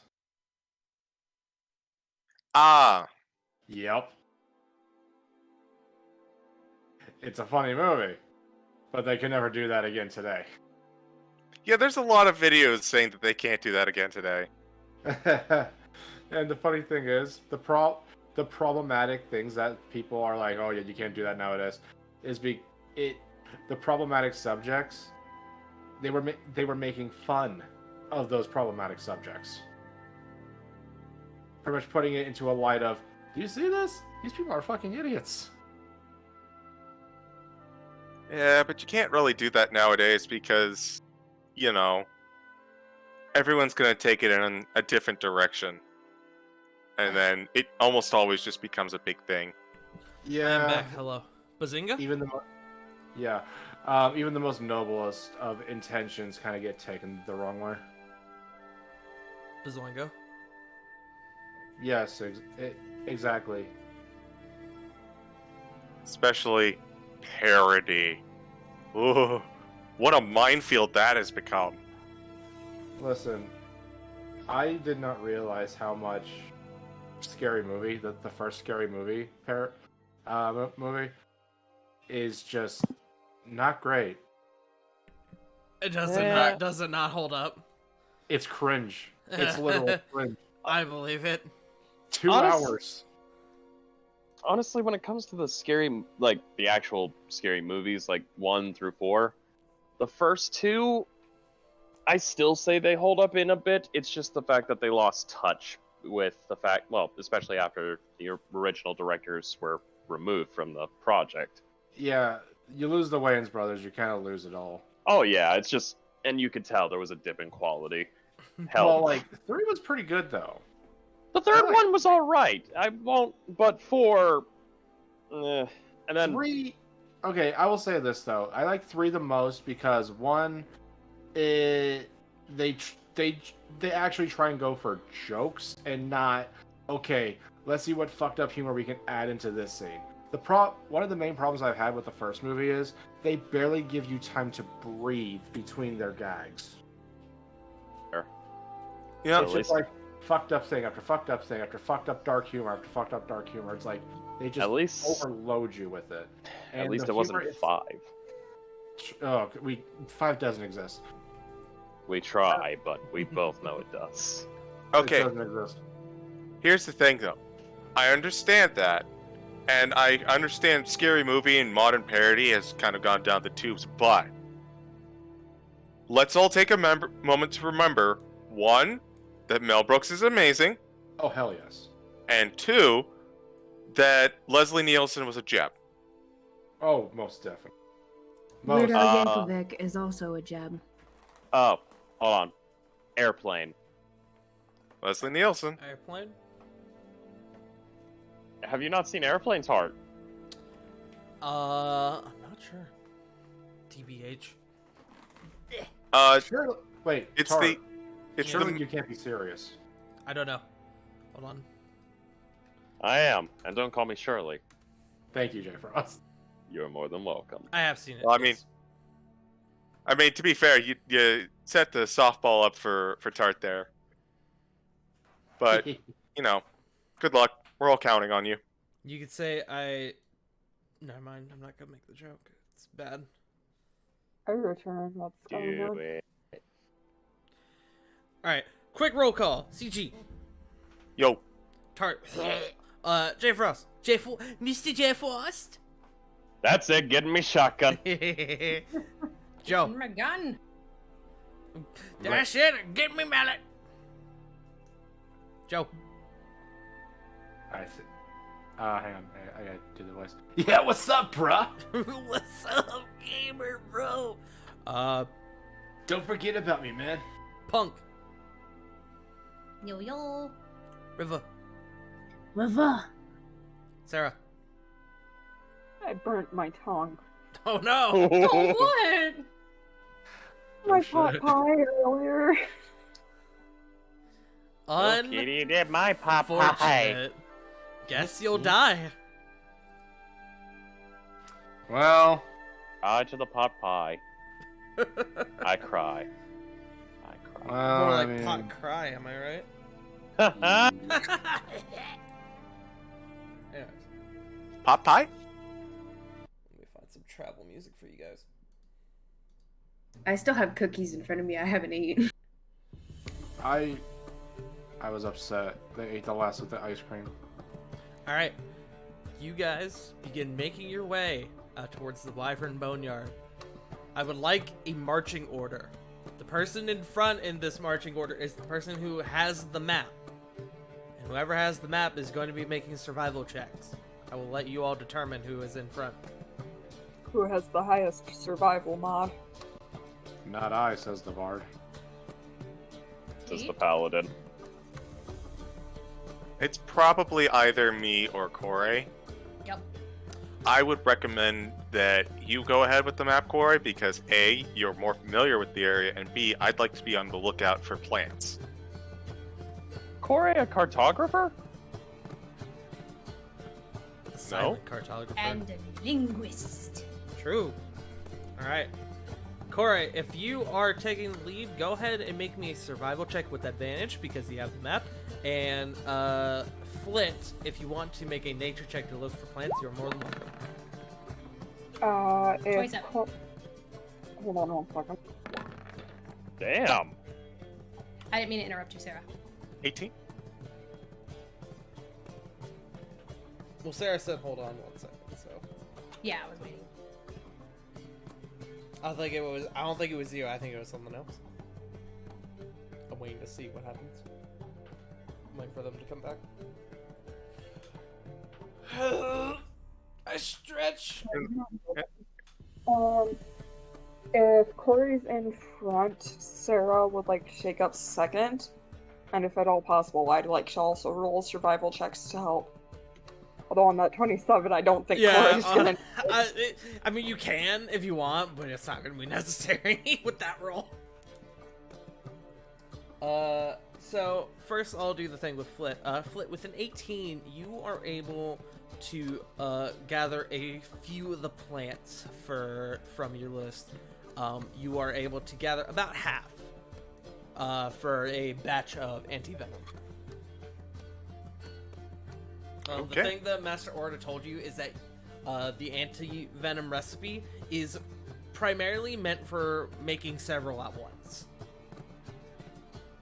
So it will take a bit, but once you have the materials, you'll be able to make a few of them. Okay. But with a 27 to survival, you guys start cruising. Corey has this map pretty much down to memory at this point, and you guys are fucking going. And Corey, being familiar with the area, you're able to like point out like certain rock formations and like trails that you have maybe been up before, or you've at least like you've either heard about from other people who have come up this way. And you guys have no issues throughout your first day of travel. You guys are able to close probably about half the distance, actually shortening your time to getting to the Wyvern Boneyard. Fuck yeah. Woo. Fuck yeah. You guys do about half a day's travel, and then as things begin to get dark, you guys all bunker down for the night. Mostly as a point of order, as they are sleeping out on the mountain range, the tiny hut's coming up. I figured, but I wanted to hear you say it. Yep.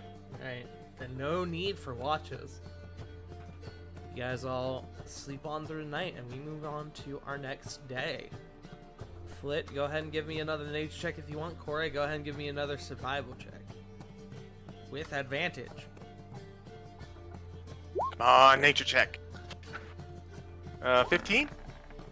15? Okay. Soft 20. Soft 20. Flit, you are able to just barely get enough materials to make another batch of anti-venom when you have the time. You won't be able to do it on the move, but if you guys camp down for a night, you could probably take some time to do it. With the 20, Corey, it doesn't take long as you guys are moving before you can see off in the distance this swarm of flying reptilian creatures beginning to circle a valley that you can see down below.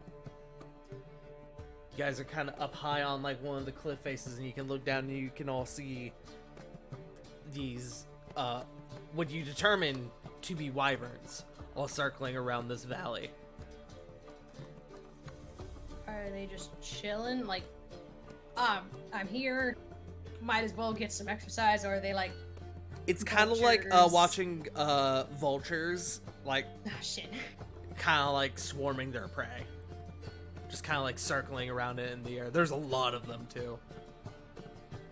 So we're like at the bottom of like a hill area, like looking up, and we know the valley's over there. And we see them flying.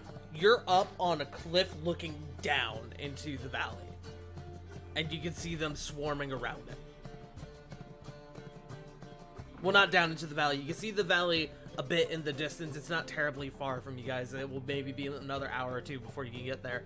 But you can see, you're close to the valley, and you can see the wyverns above it.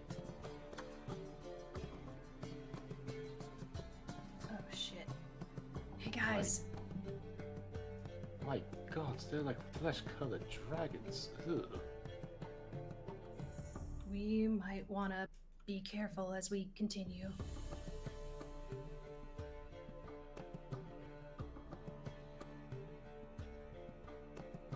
I've got, my stealthy spell,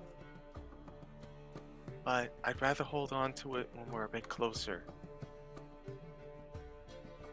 That's fair. we should just start being careful now, but be extra careful when we get closer.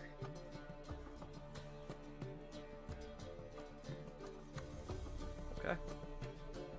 You all begin to head down towards the valley. It takes you a little while, and eventually you all begin descending into the valley. And as you do, you can see large collections of bones, and in like how you'll see in like some video games where you see like the giant like the bones that used to belong to like a massive creature. That's like kind of an what elephant you're seeing graveyard. at this point. Cool. Like the turbo-sized bones. Turbones, if you will. Turbo. Turburns.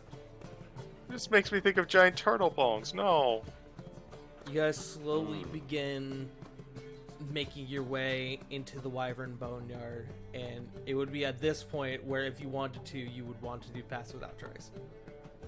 Alright, I'll go ahead and I'll cast that. Okay.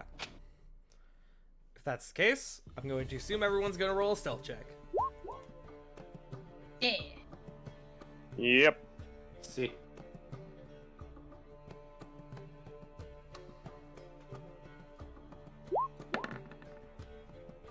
Ah, 19. Ooh, That was almost 6. I saw that. Well, that's not crazy. Add 10 to it. So Oh, that- 29 then. Yeah, that's a 30 from Flet. 25. 25. Sarah. Move on. So I would get advantage because it's Elvenkind, right? Yes. 13. 13, so what's that, 23? 23. Did you say yes on advantage chart? Yes. 14. Oh no, Ravon. Ugh. Colonel, I'm trying to sneak by all these wyverns, but I'm so fucking massive. That's the clap of my fucking gear. 34 for Sarah. Damn. Ravon is chafing in his armor right now. There's too much sand. It's coursing. It gets everywhere. Okay. You beat me to it. Okay, now you can't make fun of me for that pylons joke earlier. Now I gotta go back and beat a whole bunch of monks. And not just the monks, but the monk men, and the monk women, and the monk Okay. children, The monkeys. Disney's and the on our monkeys. doorsteps as we speak. Thank you, Hayden Christian, for your service to the Star Wars universe. Yeah. What? So, you guys begin making your way through the Wyvern Boneyard. And as you do, you can see all around just massive collections of bones and like half-eaten corpses of random creatures. Some of them wyverns themselves. Like, there seems to be no sort of reasoning in terms of what exactly these wyverns will eat. If something dies, they'll fucking eat it. They are, as far as you can tell, the epitome of the word scavenger. And you guys eventually keep going, and for a while things seem to be good, but as you get about halfway in, Corey, you're the first to hear it. You hear the sound of flapping getting really close.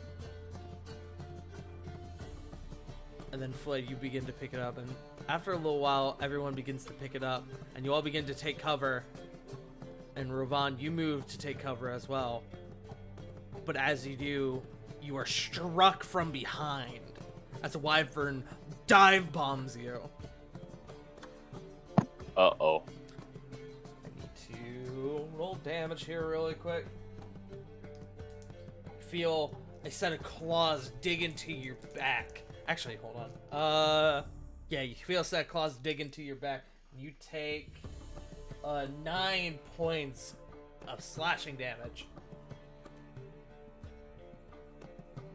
You know, I'll take that. What do you do? Is it flying away? It has dive bombed you. It seems to be making a pass at the moment. You can see it. It's kind of it's dive bombed you and it's moving a bit away, but you can see it's beginning to circle around again. All right. You want to do it this way? Let's do it this way. Pulls out shield. Pulls out Tempest Bane. Clinks them together. And Ravon's actually gonna... I'm gonna say use the... I don't know, would it be considered the dodge action? To we can impose call it disadvantage? Yeah. All right. Basically, he's gonna sidestep it, and when it gets close enough, he's gonna take the jab into that thing. Okay. I'm going to say you just hold your action to hit it as it goes by. Yeah. So, I have an alternate idea. okay. I have the Ring of Major Illusion. We could always make ourselves look like the terrain. I'm going to leave it up to Rovan, as he's the one currently in peril. I can handle it. Don't worry. Besides, I want to get a feel for what these things are gonna be like when we have to cut them down. Okay. Give me 1 second.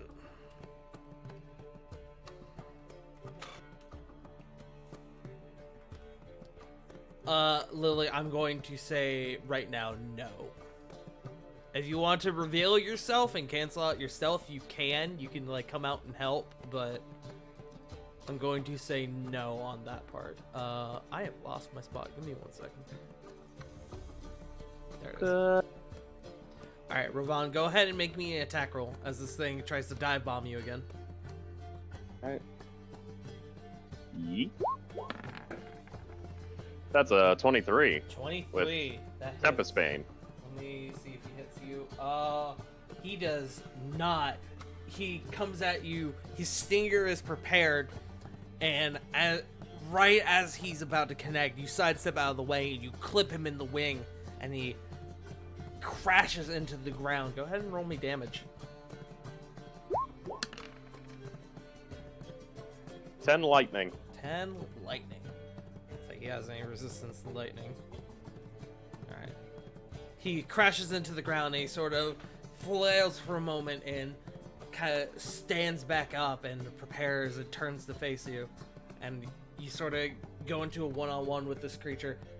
And then you watch as the rest of the group watches as 2 more land around him, circling him. There are now 3 around Rovan.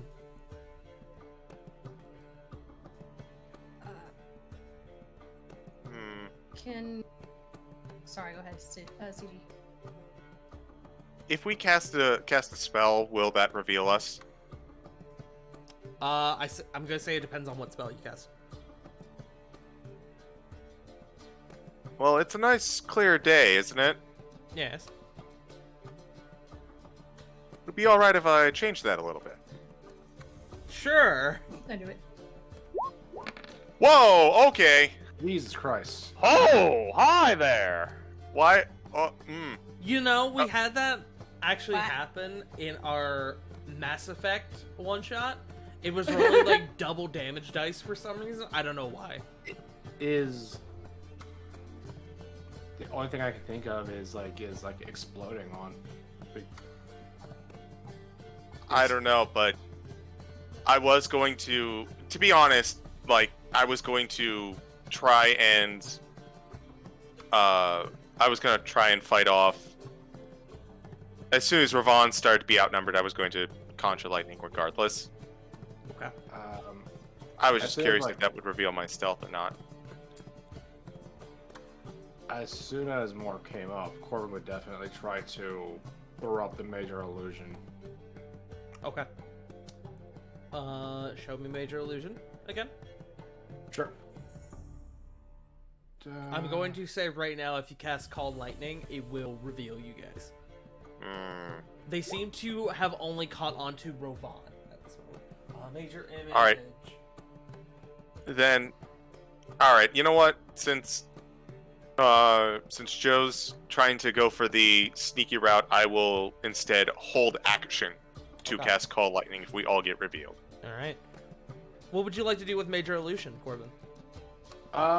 Mostly just try to where Rovan stands, just kind of further back, just have it look like the terrain and kind of make it seem like he disappeared.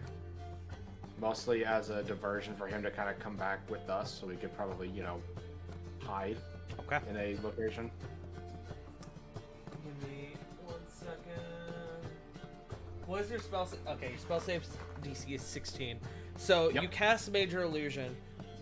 You don't seem to reveal yourself as these seem to be focused on Rovan, and you all watch as a cloud of sand kind of rolls up and goes over Rovan's body, and as it does, he turns quote unquote invisible. Rovan, you are still in the center of this group of wyverns, but they seem to lose sight of you, at least for the moment. The 3 of them are going to make investigation checks to see if they can see through the illusion. Ah, Jesus! If I could not drop my dice. I hope to God their intelligence is low. We're gonna find out. Let's hope so. Punk, to answer your question, just because I don't want to type it up, with a 25 on insight, the 3 of them saw some lonely prey out of the desert, and they are capitalizing on it. I see. Thank you. Yeah, of course. Ooh. Okay. You all watch the 3 of them begin to start searching around and kind of like looking around for where Rovan may have gone. And you watch as one of them gets up uncomfortably close to where Rovan was. Rovan, there is one essentially in your face, sniffing around. You haven't done the running? They begin looking around, and eventually one kind of screeches at another and screeches back, and they kind of like start like fighting with each other, sort of like not. They don't start like trying to kill each other, but they start like nipping at each other. And the third one, the one right up in your face, Rovan, screeches loudly at the 2 of them, and it kind of looks back down at where you are as the other two stop. And then it turns and it flies off. And the other 2 follow. Homie, they failed that check by 1 point. Oh. 15 investigation check. Oh. Ay, Dios mío. Yeah, right. You guys seem to be in the clear. Just gonna look at Rovan. And what did we learn? Flying rodents. Puts Tempest Bane back on. Back. Heaves shield. Hold on 1 second. Taps on back. And he's gonna expend some lay on hands to heal that damage. Okay. Stick with the group. Try and not stand out. But I understand that you are the mountain, but that's their home. Can we at least try and not draw too much attention to ourselves? Kind of looks at Corvin and goes, "Isn't that basically your entire persona?" Listen, I turn it off. That's the thing. Raises an eyebrow at that comment. Just Mhm. stay in the middle. Just keep moving. I can't save you every time. Yes, save me. You think that, a little friend, and kind of just pats him on the head. I think you not being an hors d'oeuvre actually proves that. kind of just smiles. Do I need to re-roll the stealth check? I'm going to say that Corvin and Rovan both need to re-roll their stealth checks. Yeah, boy. But the rest of the group does not. This is where I roll like absolute ass. You're gonna This is roll an exactly nat where I 20. I roll. believe in you. Corvin's gonna get jumped this time. No, like fucking, I talk a whole lot of shit. You talk shit, but will you get hit? 24. You're fine. 34. 22. 22. Okay. Much better. Yeah.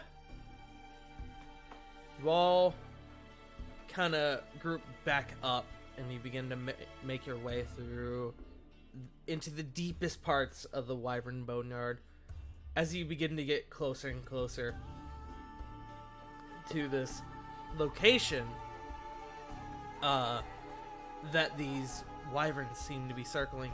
You can notice that there are more and more bodies, more and more bones, and more bodies deeper into towards the center. And you specifically notice that there are more and more bodies of other wyverns as you guys have been moving forward. Give me 1 second.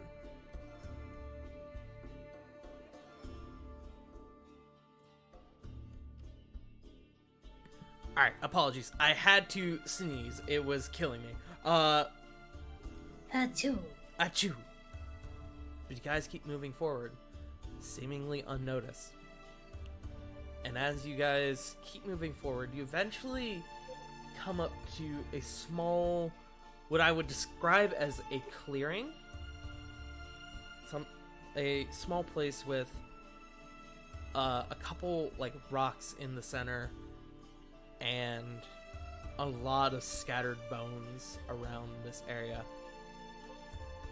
This seems to be the place that the wyverns are circling. Everyone go ahead and make me a perception check.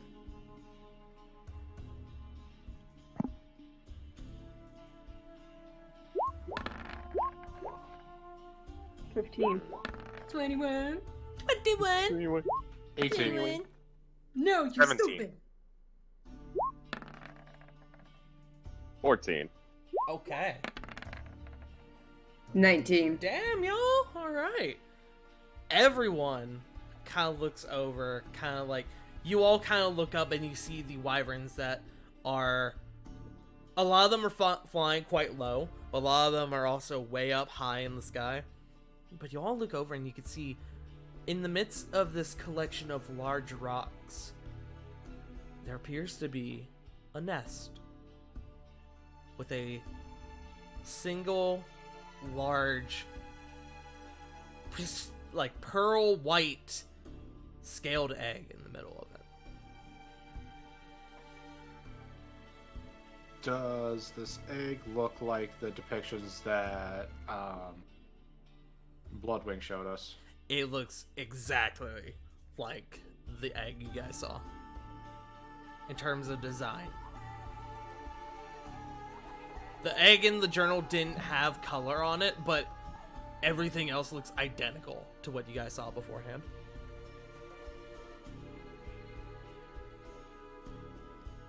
Could I insight to see if, I think I did this before, but to see if the one in the journal didn't have color because it was white?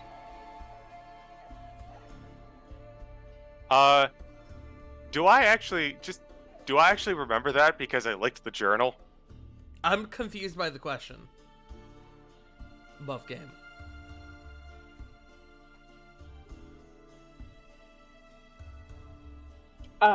From which one of us? From you. What was the question? Again. Because I might have misheard it. Okay.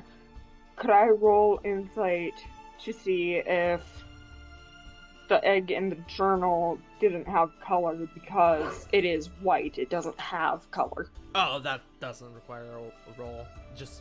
He just didn't have colored ink or anything.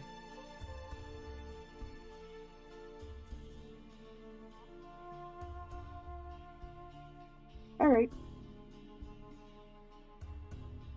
Yeah, I definitely misheard the question. I was like, I just went over this. What do you mean? But I understand now.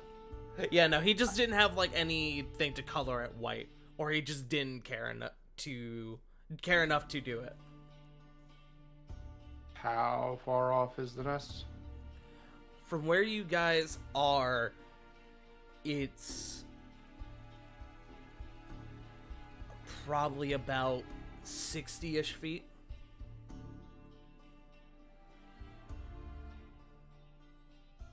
In the midst of a collection of rocks. Large rocks.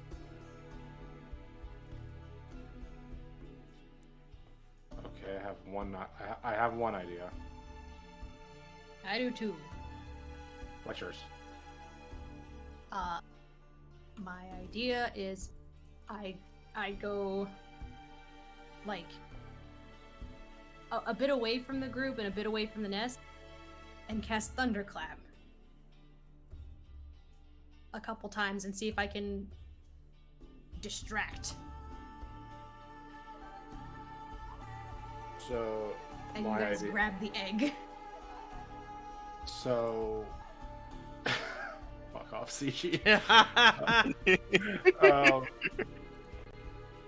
My idea was using my face step, teleporting to the egg as a bonus action, grab egg, teleport back using dimension door.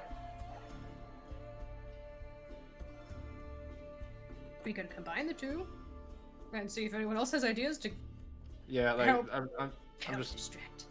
yeah, because I'm just throwing things out because I'm worried about using a loud spell like that it would alert them to our position. Well, that's why I said she would go a bit a ways. Thunderclap is like, can you cast that from a distance? You can cast it, but everything hold on, let me pull it up for you. Go ahead and pull up Thunderclap for us. Yeah. Okay, it is self. Oh, it's Thunder Wave. Okay. But this thunderous boom can be audible out to 300 feet. Yeah. Okay. Well, I was confused. I was confusing this spell for another one where you could put it to like a destination. I have a small idea. It's more a contribution to what's going on than anything else. That's actually what I was but- thinking of, sorry. It can be heard 100 feet away. Yeah, it's still As well. Okay. Either one. What's your CG? Well, call it a hunch, but I'm thinking, especially because we've heard about this purple worm, that whatever they're fighting might be submerged or invested in the earth. And I can see about luring it out with mold earth. Because if it like I'm operating under the assumption that it's something underground. If it senses like a disturbance of some sort, maybe it would appear for that. Like, say, using mold earth to where, say you do it like around the egg to like create like a little mudslide. Yeah, something like that. Just kind of like or like just remove the earth entirely. Like there's a disturbance of some sort. I love it about when you tricking guys something. sit here and come up with plans. I just sit here and smile. CG, if you're thinking that whatever's guarding it is underground, we could go with your plan as well as Joe's, where Corbin uses Misty Step.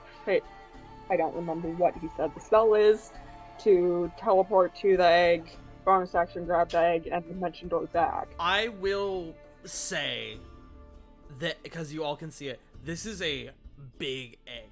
This egg is about the size of Lily. No joke. Is a big egg. And it's a So it would take one of our more strong people to get it. I do have enlarge/reduce prepared today. same. Ooh. Just a side note, based on what Tart just told us, because that is a good thing to note. Huh? It is a large egg. Lily, you're looking at this like I could fit in there. So, Based wait, on that, hang on. Go ahead, CJ. based on that, I'm thinking that it's unlikely that we're going to just heist it away, I guess. Couldn't you mean- decrease Say the that. size This of is the D&D. egg? Here's the thing though. If it's Lily sized, so Lily stands like what, 3 feet? 3-2, yes. About how many pounds? About 70?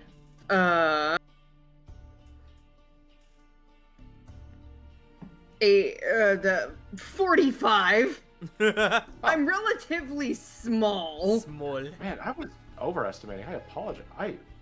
I feel bad. Thanks. It's the armor. I understand the Yes. confusion. I do Yeah, have it's armor, probably- so it makes it is me the about armor. 70 pounds. So, what? Well, because like Dimension Door specifically states, hang on, let me pull it up, that I can get someone my size or smaller. And if it's Lily sized, then it should be fine, right?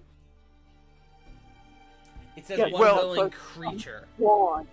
If I may question. What you Hey, said, so- Sarah? Just real quick. This, I think Sarah kind of like clipped with her mic or something. I couldn't hear her. Basically the same thing that Tart said. I was just saying that's someone, not some object. It says one willing creature.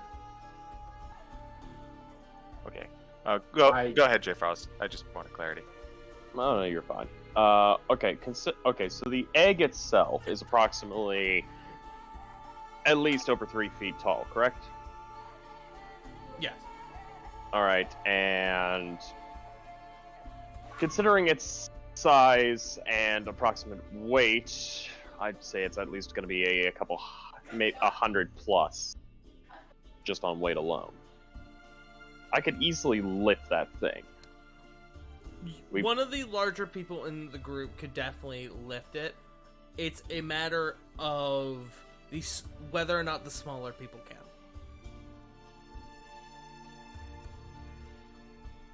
And just to reiterate my point from earlier, I don't think there's a problem getting the egg. Well, I think there is a problem getting the egg, but I also think it's not like we get it, we've got it, good, and we get going. I feel like we need to, if we want to successfully swipe it and get out undetected, we're going to need a way to hide it.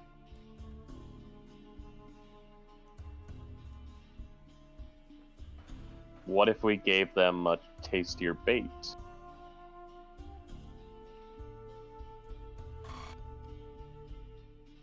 I mean, this thing has. I'm not saying no, but it's got to be some pretty tasty bait if this thing has been like the center of a war between two things. Well, I mean, for the wyverns, a horse is pretty big. You could eat that.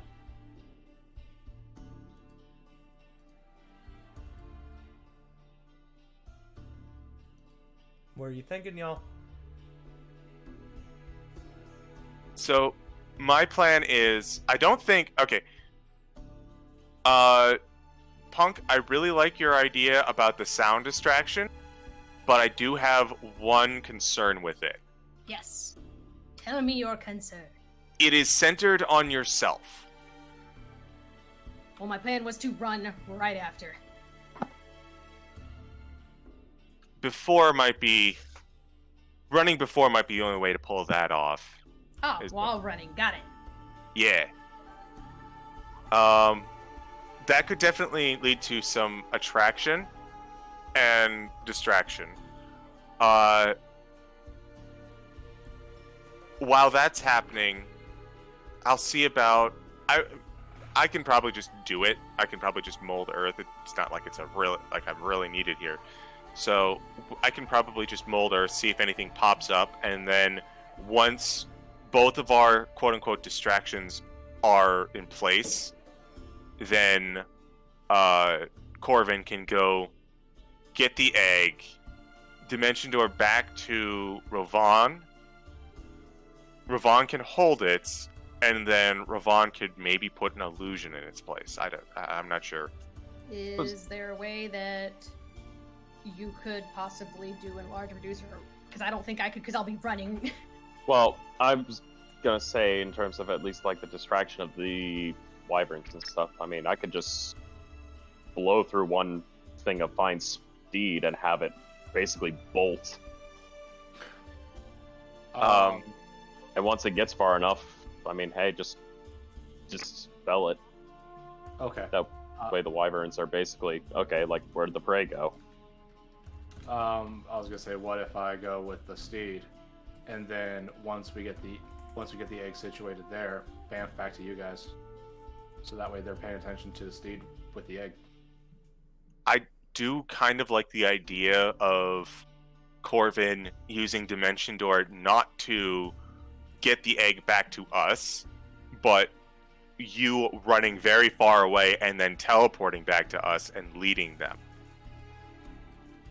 Yeah, I like that too. I am a tasty snack. I agree. Plus, I mean, like, I have a telepathic bond with this thing that goes up to like I'm not sure what the distance is. I want to say maybe like a mile. Oh yeah, we while your steed is within 1 mile of you, you can communicate with it telepathically. I can just tell it run that way until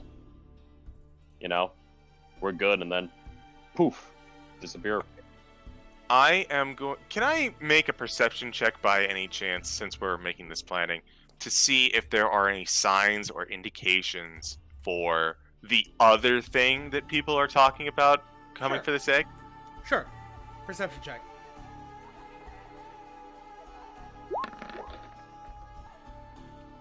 23. 23. Whew. You can see that this area specifically, whereas the entirety of the boneyard up to this point has been very sandy, the sand in this area looks like it's been shuffled a lot.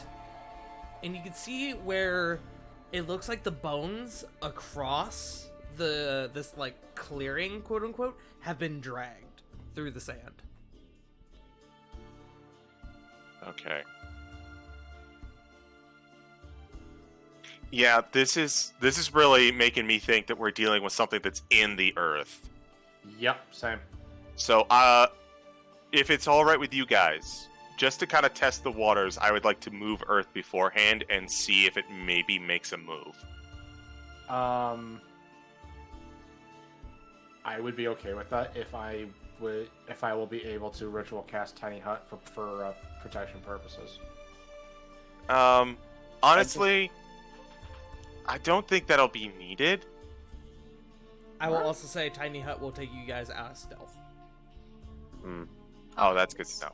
CG. Fair enough. as it is a hut appearing in the middle of this area that is being watched. Well, I wasn't here before. Well, I was gonna say I can make it look like the terrain.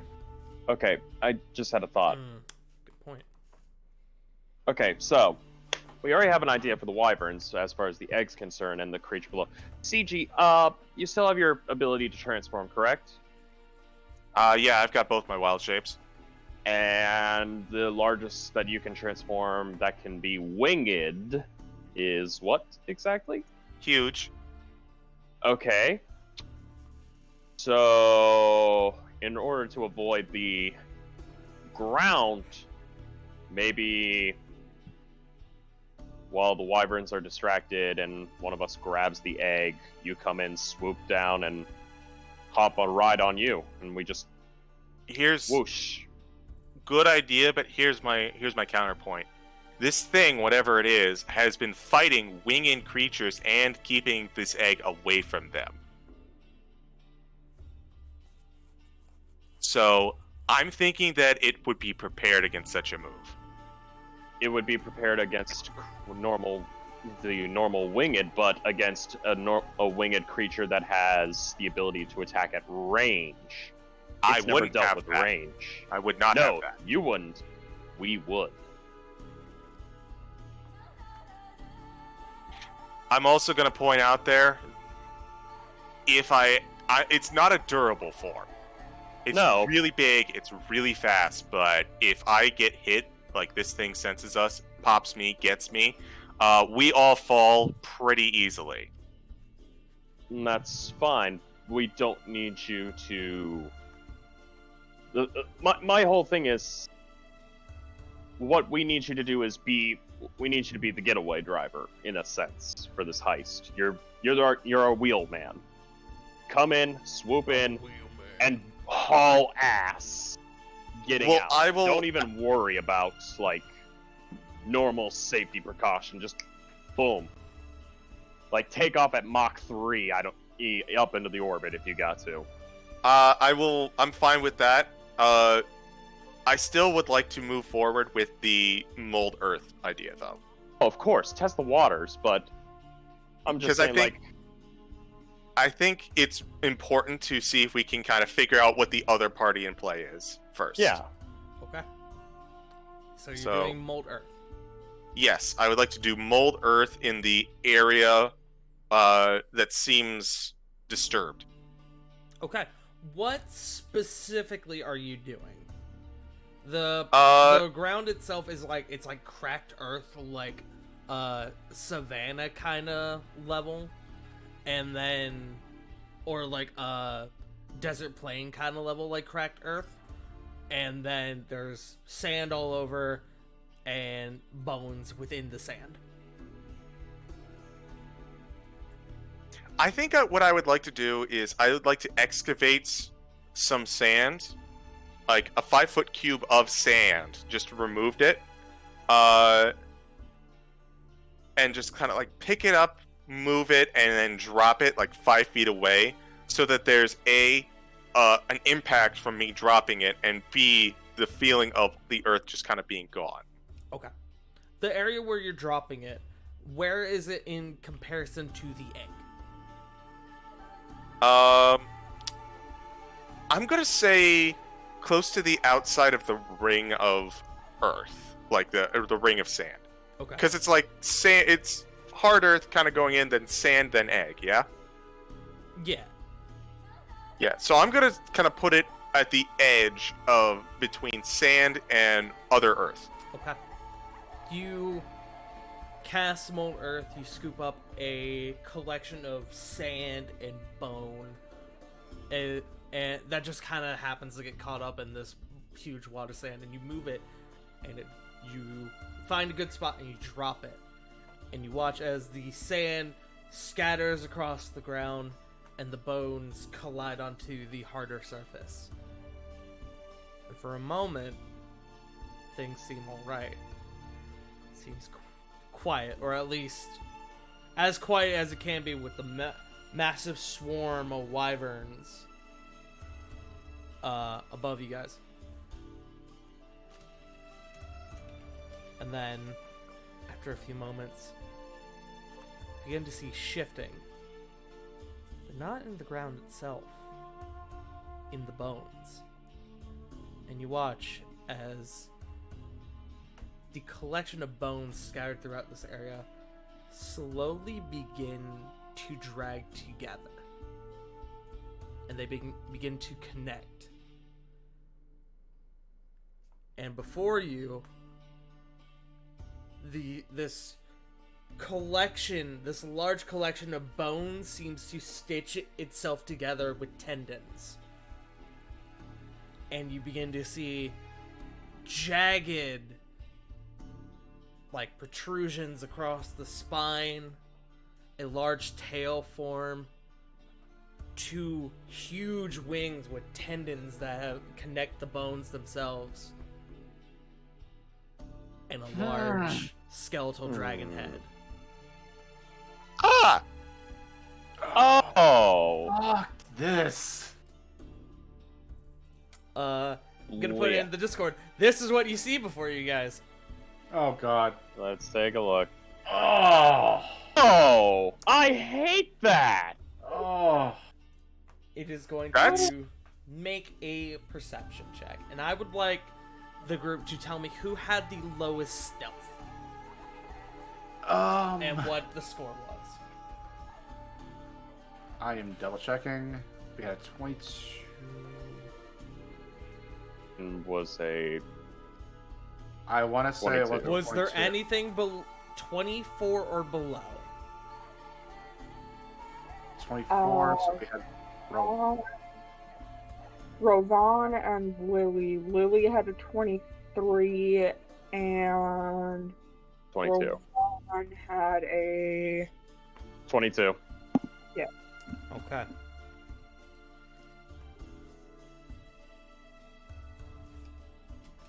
So, sensing this disturbance in the ground, it begins to form, and you can hear just the consistent cracking of bones as it moves, the clickety clacks, and it looks up at the sky with the wyverns before, or that seem to be circling, and they seem uneasy as the ones below, the ones that were closer to the ground, seem to retreat upwards. It lets out a growl, and then it turns, and it eyeballs Rovan and Lily. It opens its mouth, and and you watch as a large collection of bones forms within it and shoot out like a shotgun. Like an automatic shotgun just towards your group, and I need everyone in the group to make me a dexterity save. Oh, we're getting bone blasted. Oh, we're getting boned. Y'all are about to experience something called shard breath. Oh. Oh, wait, it's okay. Good. Okay, so good news. 21? 24 actually for you, Flit. Anybody who's close. Everyone would get the benefit of Rovan's aura. 9. Modify 20. All right. Dexterity save. Yeet.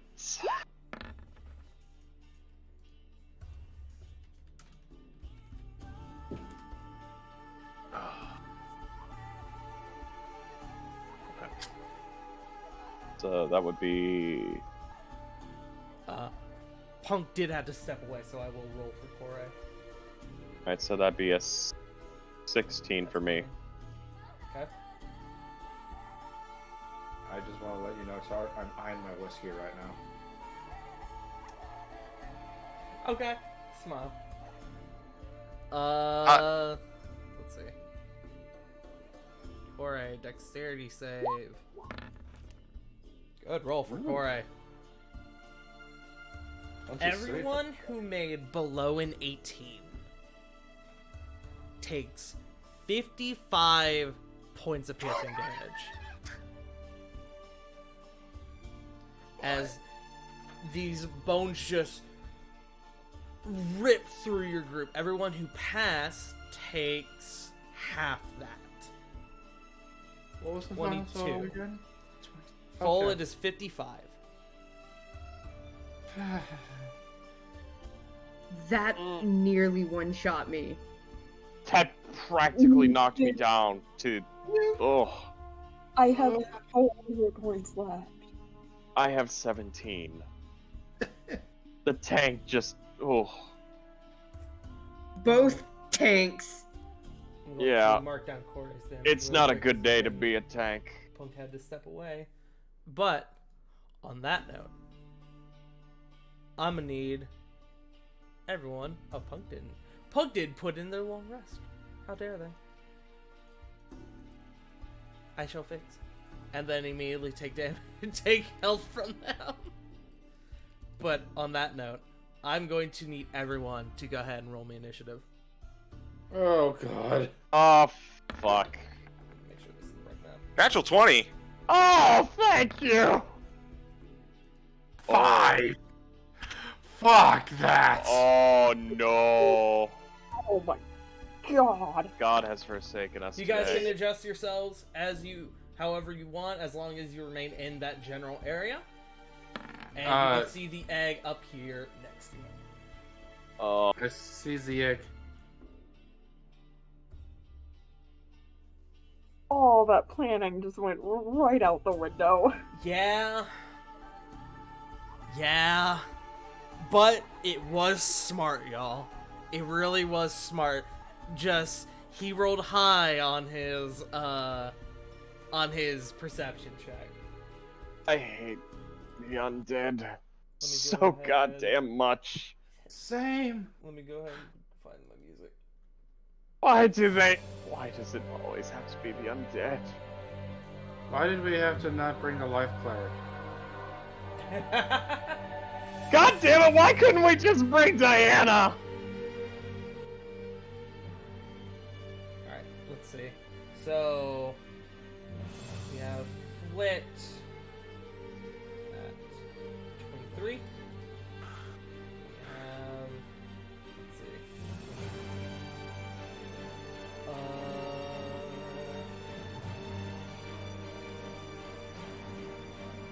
Sarah. Sarah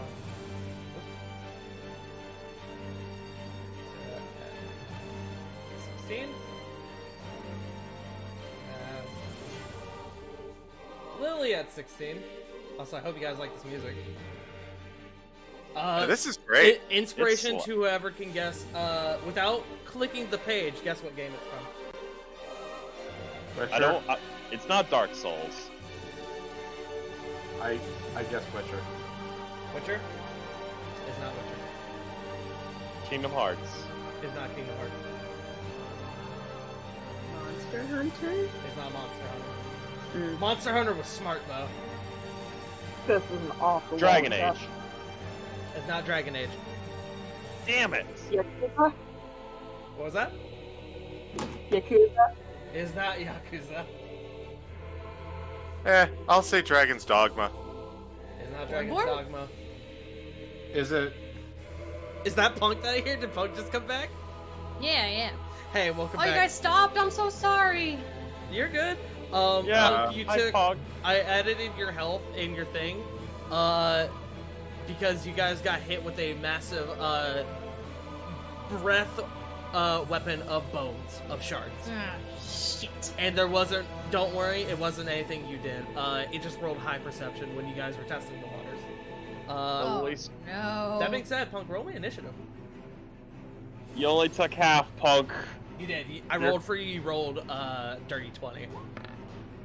8. Someone took By the way. 55 points yeah. of damage. Some of you guys got messed up really bad. Yeah, You guys, oh, I'm sorry. Continue. I'm just. I So- dead. Is it Bloodborne? That's what I guessed. Close. Damn it. Demon Souls. No. But you know what, J Frost? I am going to give it to you because you did. Actually, no, I can't. Because you did say Dark Souls, and it is one of them. But you said just Two. Dark Souls. If you can Dark guess Souls which one 2. it's from, it's like, we'll guess I'll Two. give it to you. Dark Two? Souls 2. It is not. It's from Dark Souls 3. Son of a Oh, bitch! That was gonna be my next one. It Yeah, is. same. It's the first boss in Dark Souls 3. Oh, it's It's the... in Dark Souls. It is Well, Dark No, Souls. you said Bloodborne. Well, No, not me. They said, as in someone said, Dark Souls. yeah. Well, that's Dark Souls. True. Yeah. There are First multiple game. darks. I mean, it's There a are, franchise. there are multiple souls that are dark. Shut up, bitch. Anyways, There are multiple souls that are dark. up first we Yeah. have Flit. Okay. Ah. I'm just gonna yell out everyone, spread out! Get the egg! Scatter! And Scatter! I'm going to,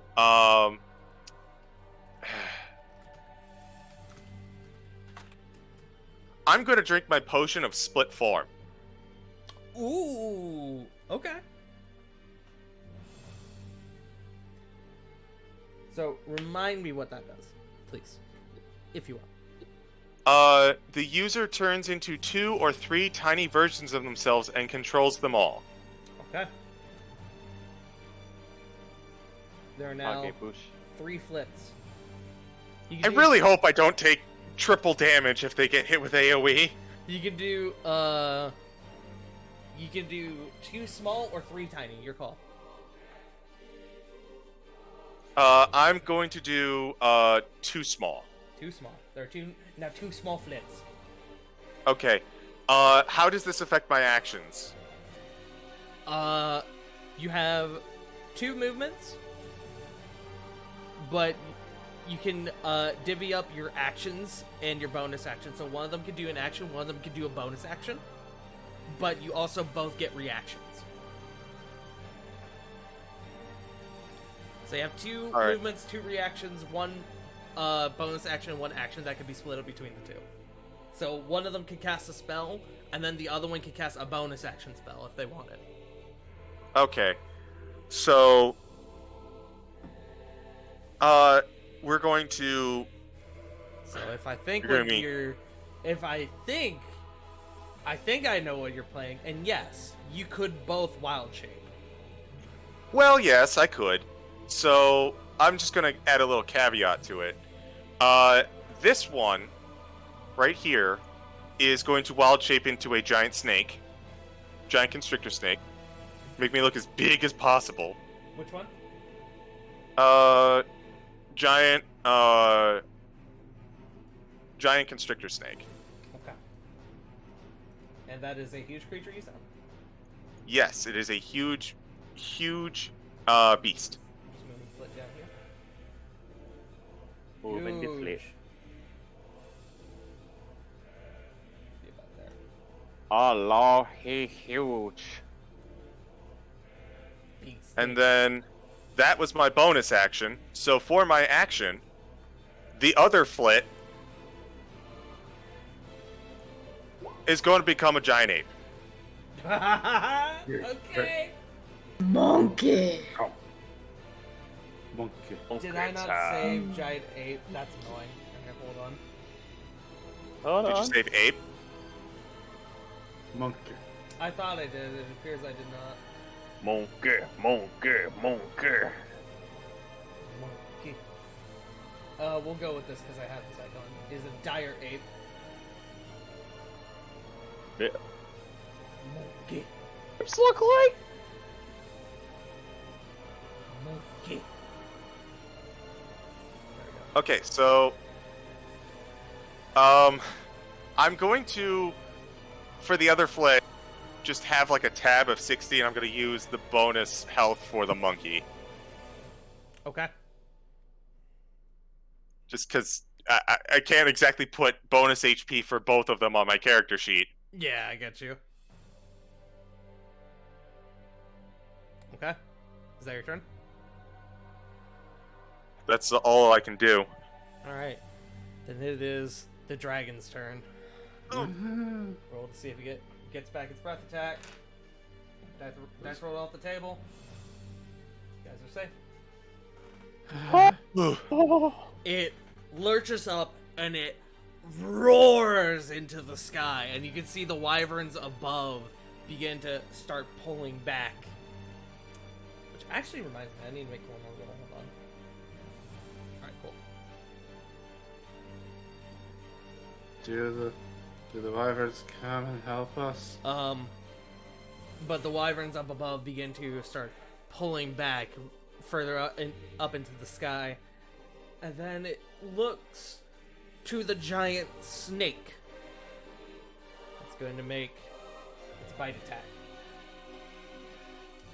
That is a 16 on the die. I assume that hits. Yeah, I'm pretty sure its natural bonus is going to hit me. The snake takes, let me think, 20 piercing damage as it just bites down into the neck. Okay, snake is still up. It is then going to take advantage of you in its mouth to make a claw attack. It's going to actually go ahead and do both. What is the snake's AC? 12. Okay. Good to know. Then yes, they will both hit.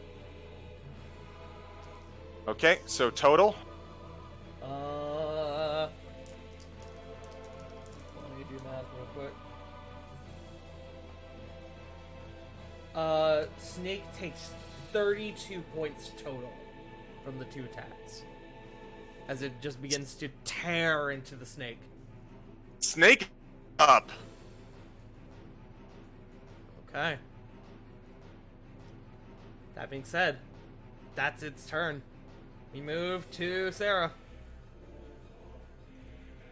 Is it possible to use 2 health potions with a bonus action? Or 2 would of it have them? to be... No, but you could do 1 with a bonus action, 1 with an action. Okay, I don't want to do that, so I'm going to take 1 healing potion. And I have it in my notes, but I don't want to pull that up. Can someone remind me what the roll is? Is it a standard healing potion? Yes. 2d4 plus 2.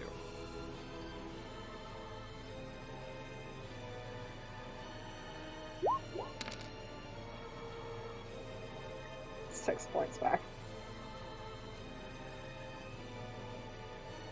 And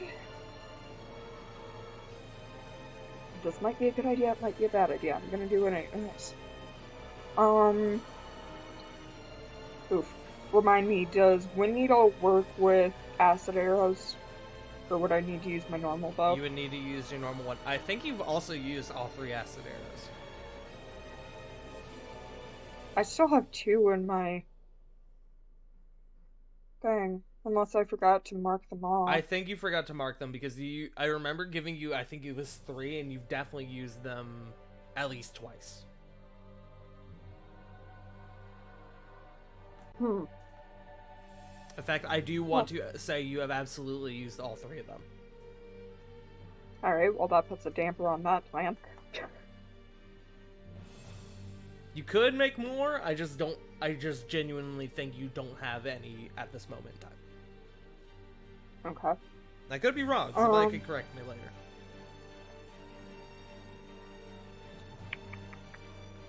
I guess if that's the case...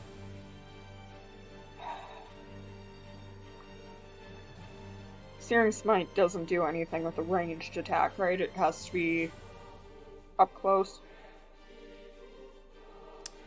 Unless somebody corrects me, I don't believe so, no. There Give me is 1 second. 1 smite that is capable of being used at range. I'm double checking to see if it's searing. Next time you hit a creature with a melee weapon attack. It says... Banishing Smite and Branding Smite. Yeah. Yeah. Okay. Okay, it's branding then. So, we're going to take a shot with Wind Needle. Okay. And if it hits, I'll pop up the mini hunter's mark. Can you do that without your bonus action? Oh, that's a good question. Which one is it? Favorite foe, I think. When you hit a creature with an attack roll, you can call on your mystical bond with nature to mark the target as your favorite enemy for 1 minute or until you lose your concentration. Okay, so it sounds like you can just do it. Yeah. Alright, we'll roll your attack.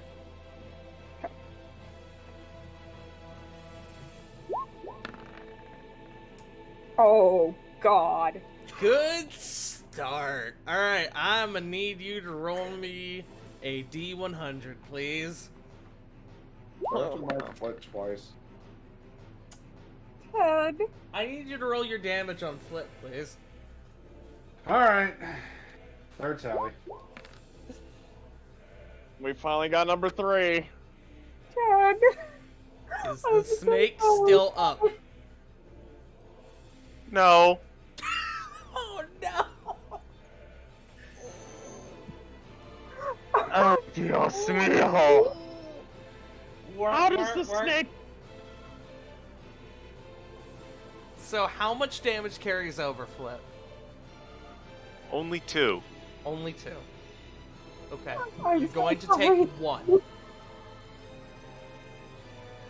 Ah, okay, so that's how this works. Good to know. Oh wait, no, sorry, I am thinking of the rules wrong. You are going to take both. I apologize.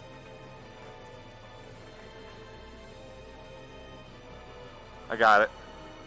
Okay. Alright, you guys are missing a big snake. As this thing is tearing into the snake, Sarah, you're trying to line up the shot, but it's moving too much, and you fire, and unfortunately you end up sinking it into Flit. The snake form disappears and Flit kind of drops to the floor, but Flit is still up. Is that your turn?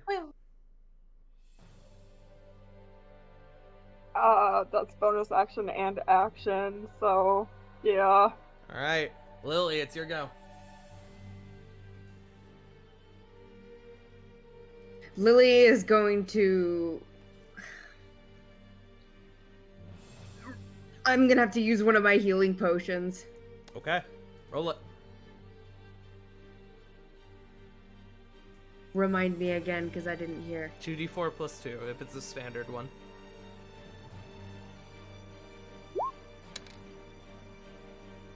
Eight. You get back 8.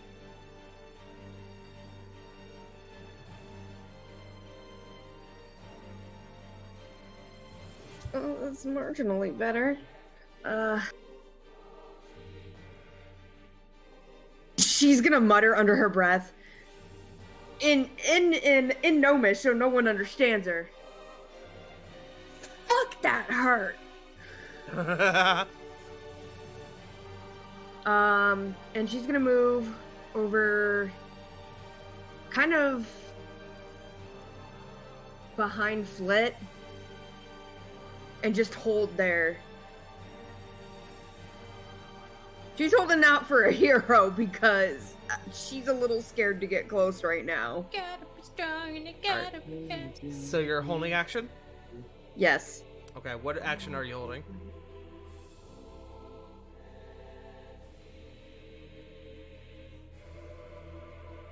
Well, do my abilities, because I have one of my things is parry. I believe parry is a reaction. Okay, cool. I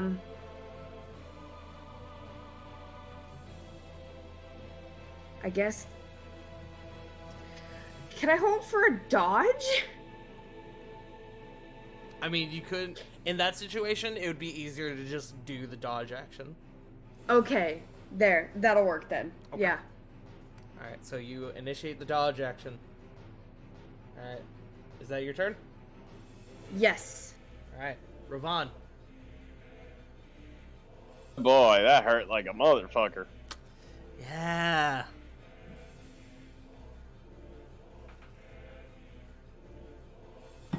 Yep. Leveling spear and shield. And I'm gonna get some payback.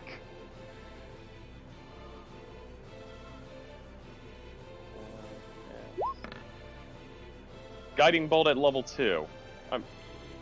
Okay. 22. This is a 22 hit. That does hit. You... Oh. Very nice.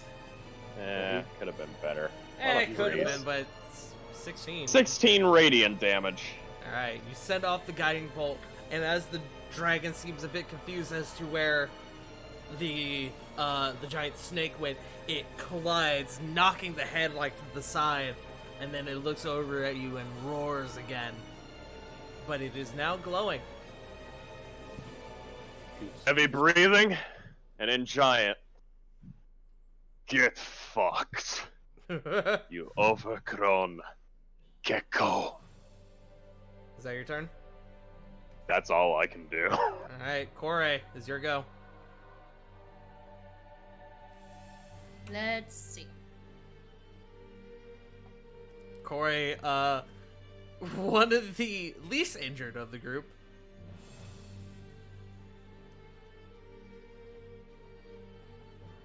For now. Oh no. Wow, it didn't occur to me until just this very moment. Corey was the only person who passed. No, I pass. I also passed. Yeah. It was dex me save? and... Yeah. Oh, that's right. That's right. I got a modified was- 20. Yeah, I forgot about the... I was looking back at the scores. I forgot about the aura. Yeah. So, quick question. Quick answer. Is the place still stormy from Call Lightning that Philip casted earlier, or no? Flit did not end up casting it. She was going... She Oh, that's was right. holding it, but she didn't actually cast it.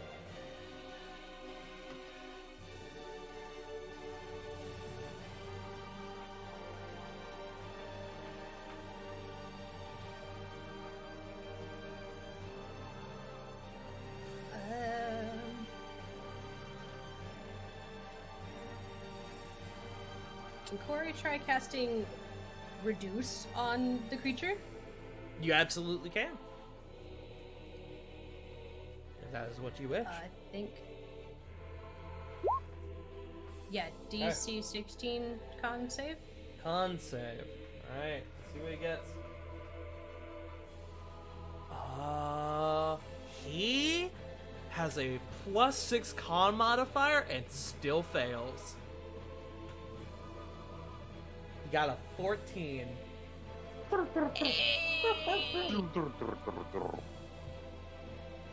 So he goes from a gargantuan creature to a huge creature, as he is now shrunk down. Good shit, Korai. It's something! You all watch it begin to shrink in size. The bones kind of cracking as it shrinks down. Is that your turn, Korai?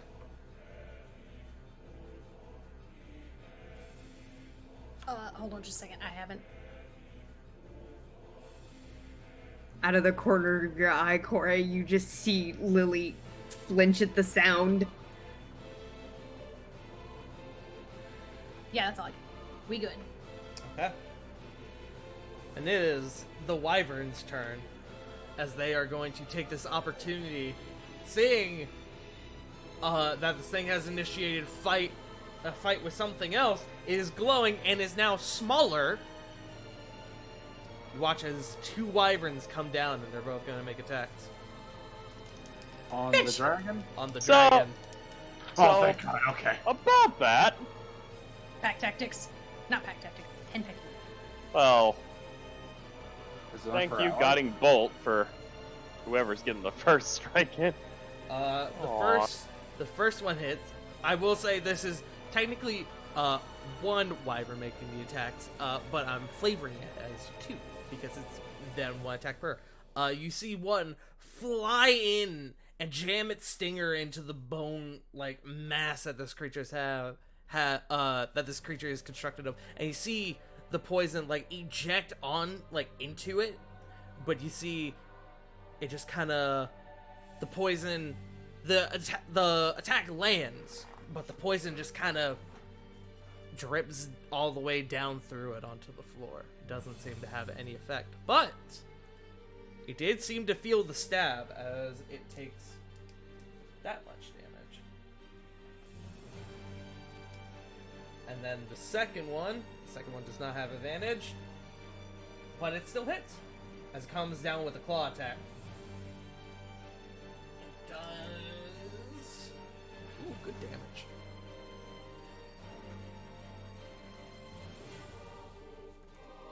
Okay. Having this happen to it, it kind of rears up and roars. And that is their turn. We are now down to Corvin. 5, 10, 15, 20, 25, 30 over here. And I'm popping the Performance of Hope. Okay.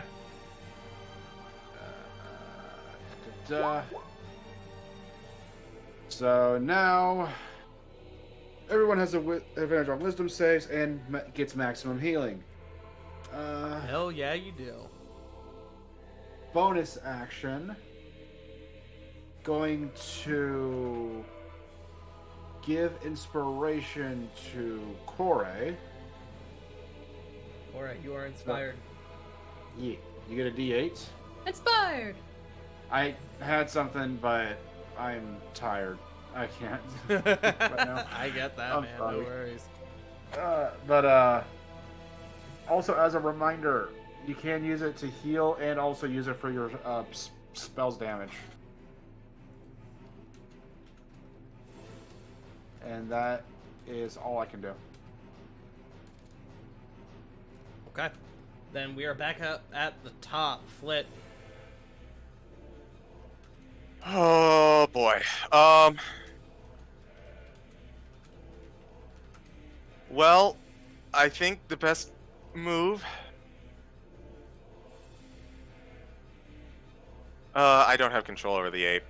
Oh, do you not? Here, one sec. Nope. Got to give it to you. It took me like 8 scrolls through the list to find your name. Alright, you should have control of it now. There you go. Okay. I'm a square up. Okay, Shit. go for it. I'm not done. Well, I'm not quite done yet.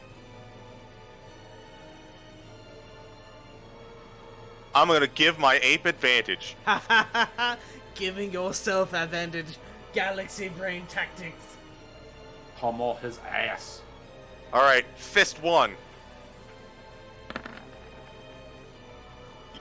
So that is a 27 to hit. 27 does hit. Roll your damage.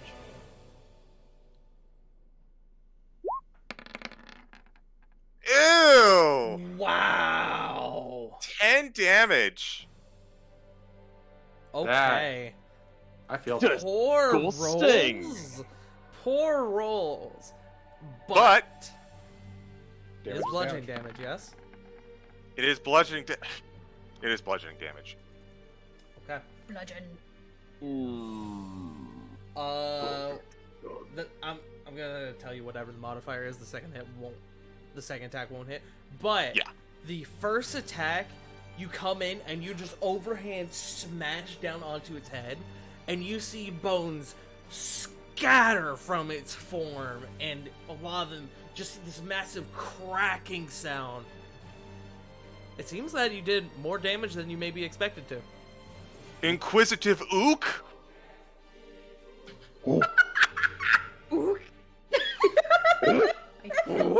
God damn it. I love this. Ooh! I And love with my this. bonus action, from the other flit, who's looking the most beat up? I'd argue Ravon or Lily. Probably Lily. I'm at a 10.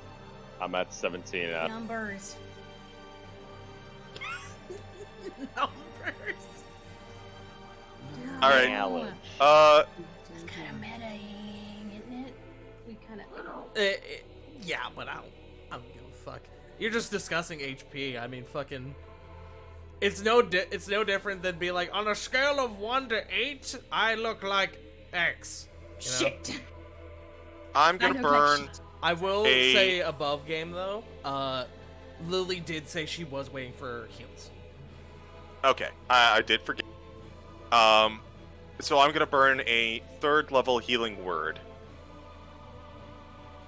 So that is. Hold on, I know because thanks to the beacon, Max. that is 12 plus. That's 17 health to you. Bless. No, Beacon of Hope. Damn you. Well, no. It's not a beacon. It's a performance. Oh yes, of course. Apologies. Uh-huh. It's not delivery, it's DeShore now. All right, is that your turn? And with that, I have now based a dragon all right. twice. Please save me. It is now the dragon's turn as it turns to face the giant ape that is attacking it. Roll to see if it gets its breath weapon back. It does not. It is going to make a bite attack on you to start off. Once again, my AC is 12. Okay, then at this point, I'm just rolling to see if I crit. The bite attack, you take... Oh, God! You take 26 points of damage as it just bites deep into your shoulder. Wow, that's unfortunate. The other 2 attacks... No Well, crits. hold on. Oh.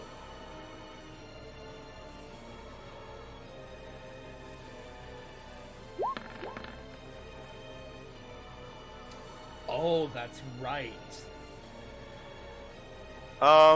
So, here's the thing. You're within range of Rovon, Yeah.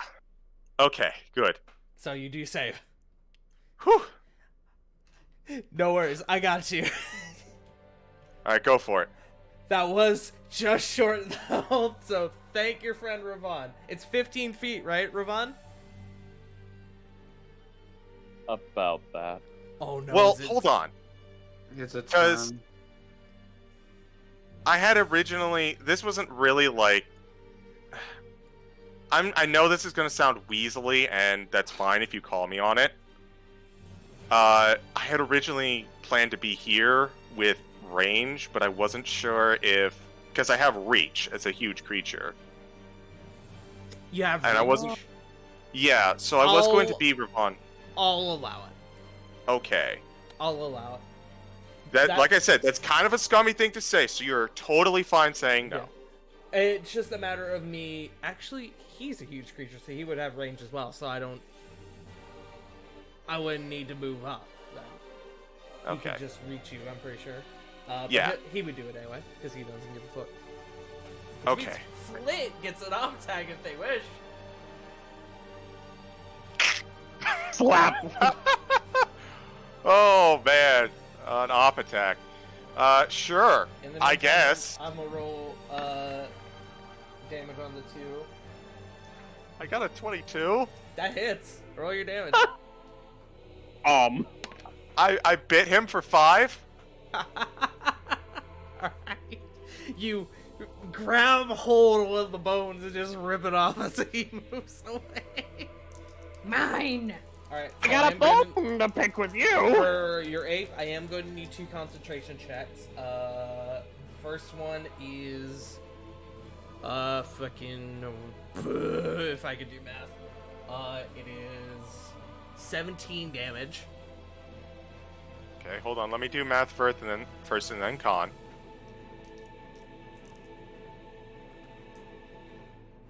And the second is also 17 damage. So 34 total. Much better on the con save. That's fine. Still And then good. second damage was The same. I rolled the exact same thing. so 17. Okay, Yes. so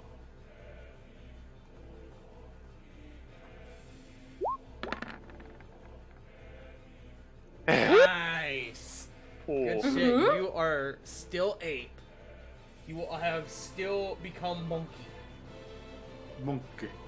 oh, does being smaller, does that do anything for like damage or anything? He I has think we were- disadvantage on strength checks and strength saving throws. I think Wait, it also reduces the damage by a d4. Oh, Yeah. it does. it Give does. me 1 second then. Let me roll a few d4s for you to get health back on. You gain back. Oh, that's nice. You get back 9 health points total. All right, excellent. Good shit. Good call, guys. All right. That being said, it is Sarah's turn. Okay. Let's try this wind needle thing again. Don't hit the monkey. Don't hit the monkey. Please Please don't hit the monkey. As amazing as that would be, don't hit the monkey. Please don't hit If I hit the monkey, I quit. Friendly fire both of Flit's forms. I'm not gonna lie, I was rooting for her to hit the monkey because that would have been hilarious. Just immediately look and go, why? That 7 has a 1 connected to it.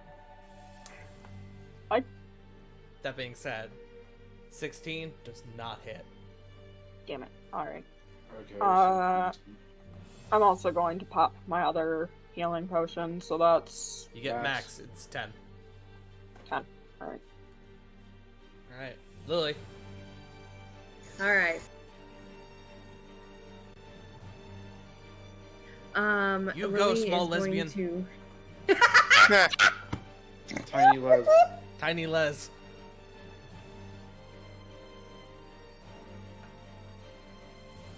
I'm gonna try to flank up on its side, Okay. and that should be about 25. And I would get advantage since it is kind of surrounded. It is not. Regular Flit is too far away, and Monkey Flit is not directly on the other side, so I'm going to say no. Okay. Well, I'm gonna take my Dragon Unless someone Slayer wants out. to correct me on the rules of flanking. No, you're right. You are correct. That's the thing with me. I'm always like, I make a rule or I call something. If someone wants to tell me I'm wrong, you're open to it. Oh, that's totally fine. I'm gonna take out Dragon Slayer and try to stab at what bits I can find of it. Go for it.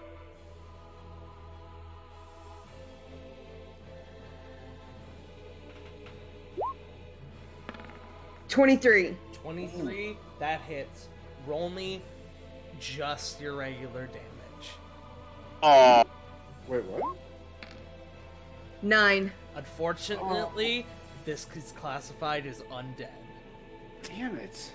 And I did, TBH, I did have to go back and look and be like, does this count as a dragon or undead? So, I told you guys how much I hate the undead. Yeah. It's still, okay, it's still 9, and it's still a good hit. Good hit. Good yeah, hit. good hit. Yeah. Have another attack. Oh yeah. So if I were to check my book on types of dragons that I have, it would not be in the book.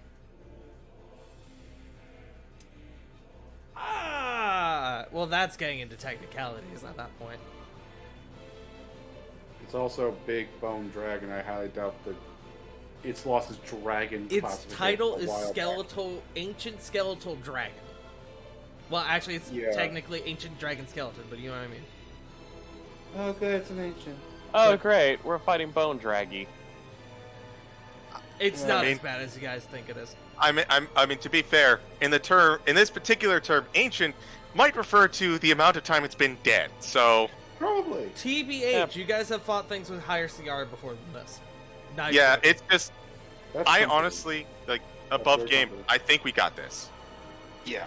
The big thing was you guys just taking all that damage at the start. That was what really fucked you in this. But Lily, go ahead and roll your other attack. Okay.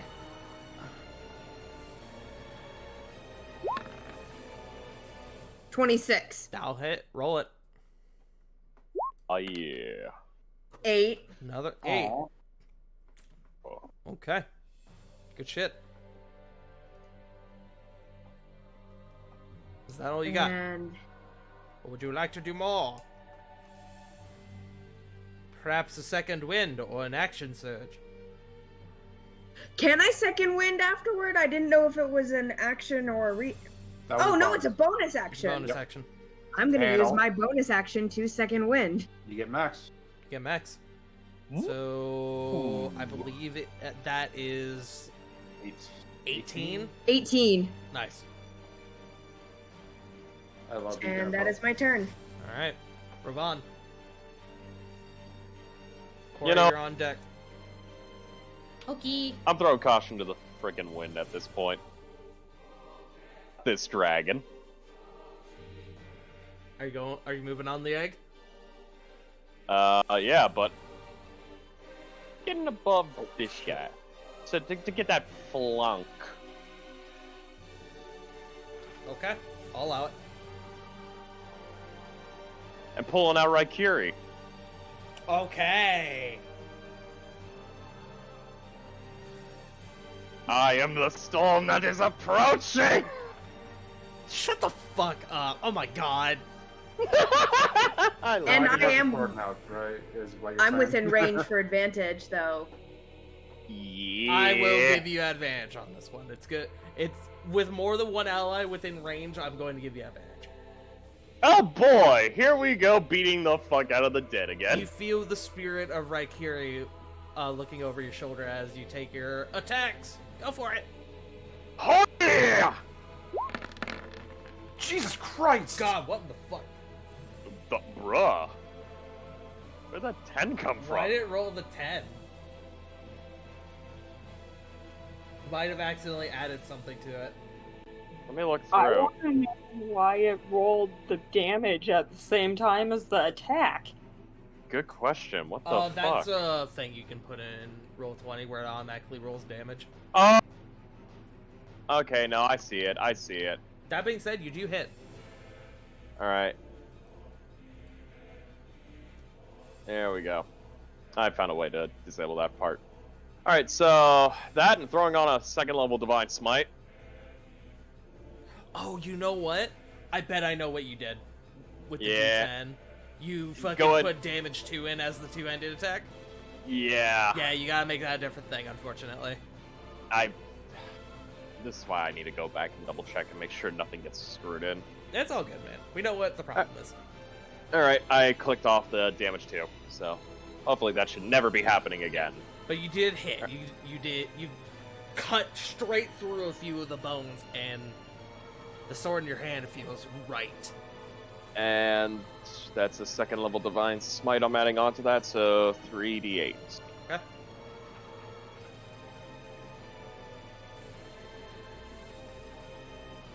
Yeet. 21 radiant! Okay. Big hit. You And cut through it, and you see the radiant energy seeping out of the area that you strike, and the dragon begins to roar into the air once again. second verse, same as the first. Oh, here I go, whacking. Whacking. Yeet. 29. 29. And that's That- another smite I'm pouring in on that one. That will hit. Go for it. So 15 slashing.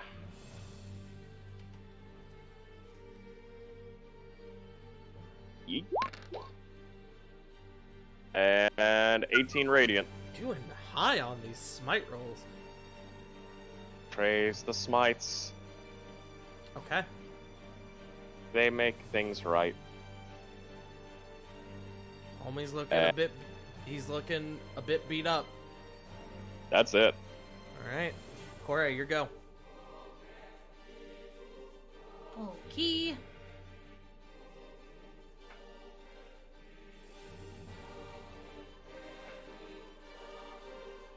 How's this thing looking? Pretty beat up.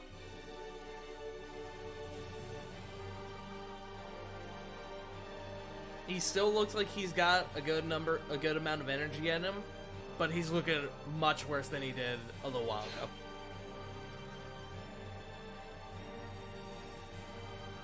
Okay. I'd like to cast Guiding Bolt. Okay, go for it. Hold on. Holding. 3rd level? All right, go for it. Ooh. That's 2d6, right? But after I went hit. It's at third level. It's like 66. I think so. Yeah. Hold on. Oh yeah, 46, and then add 1 for each higher above Yeah. 2, so.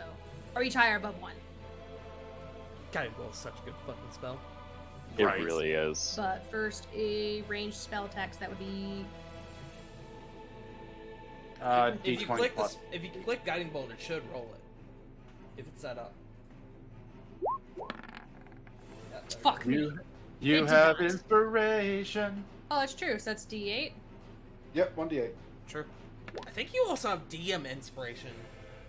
I don't remember. I don't remember. It's there on my board, but I don't remember if that was just from forever ago or not. Okay. We can determine later. But Yeah. 17 does not hit, unfortunately. That's okay. You That cast is all a I've got, unfortunately. You cast a spell and it whizzes and it sees it coming, and having seen one already, it's like is able to be like, oh, that's bad, I'm gonna move out of the way, and it dodges its head. I tried. You tried. Alright. We now move to the wyverns. 2 more descend from the skies. And I need to actually roll a check here really quick, as someone is close to that egg. Okay. They're going to go after the dragon. Thank God. Both of them miss, unfortunately, as they roll piss poor. They both come down Damn it. real low, but the dragon like raises his head, like prepared to bite them, and it actually like grabs one in its mouth and just straight up crushes it in its jaws. Blood just begins to seep to the floor, and the other one sees that and backs off. Is not having any part of that. Corvin, is your go. Let's see here. What do we got here? What can I do? What can I fucking do? Let me at him. Let me at him.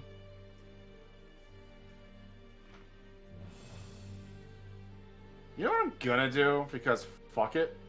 What are you gonna do? Because fuck it. He's gonna get shattered at 4th level. Ooh. Okay. Gotta look at him fly.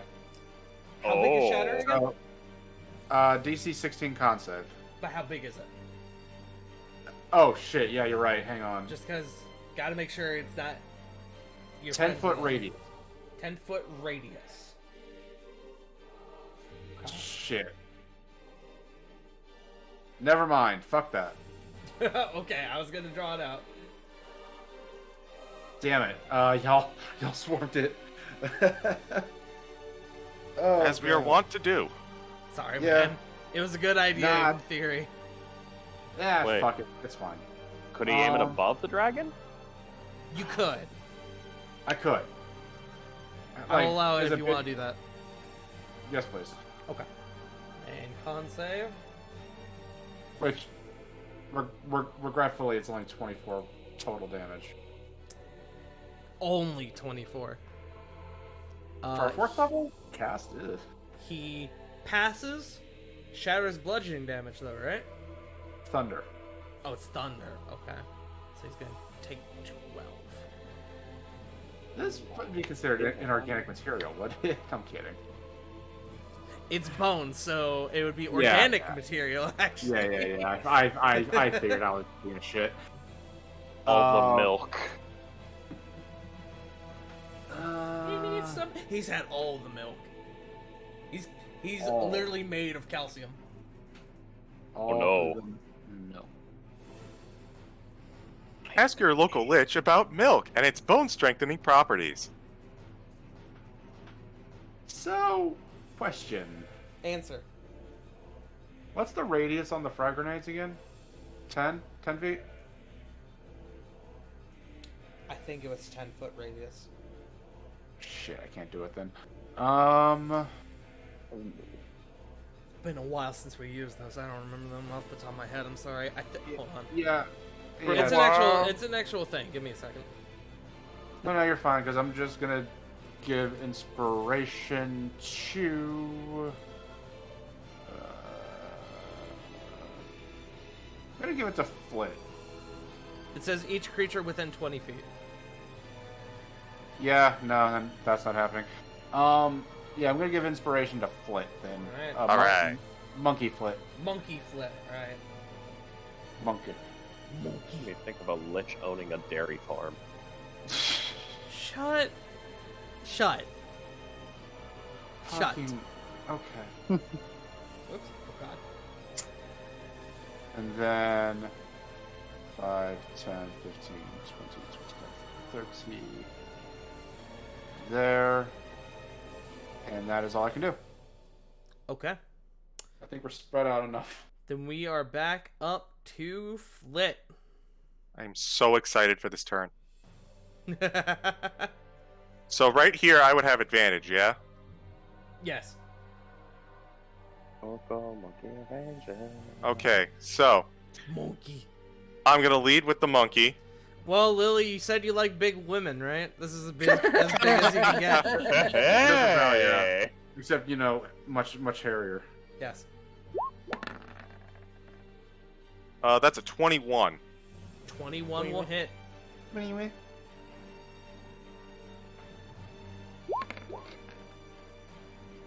Hey! 21 damage. Oh, wait, no, I'm sorry. Anyway. Sorry, 27. Oh. 27, you said? Mm-hmm. God. You reel back, and you just, with a single punch, just crack it across the face, and you see its face actually, cave in and begin to scatter to the ground. And it's at this moment that you realize it is not actually an amalgamation of, large bones. It's a bunch of little bones that have formed into it. They all scatter and fly to the floor. He ain't looking so hot. Yeah, well, I don't think he's gonna live through this fucking turn. Boom. I don't feel so good, Mr. There was Stark. almost a natural 20 on the other side. I know. I know. It wanted it. It's okay, guys. It's okay. So, 19. How do you want to do this? Oh. Yes. This thing's made up of little bones, right? Yes. I want Flit, after it cracks it across the face, it's reeling, and as it kind of comes back and kind of centers itself and looks at the giant ape has its hands back. 1 second. Monkey. Monkey. The hell was that? I'm gonna Hulk clap and Oh. scatter them all away. Alright.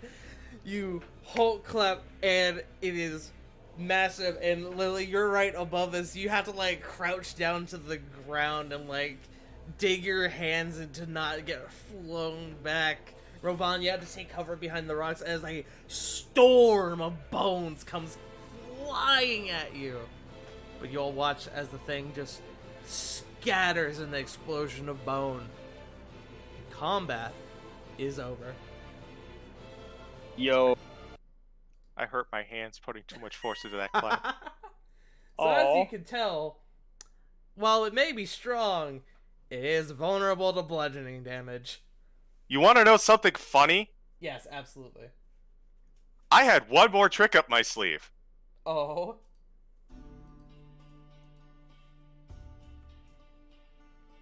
If it had survived,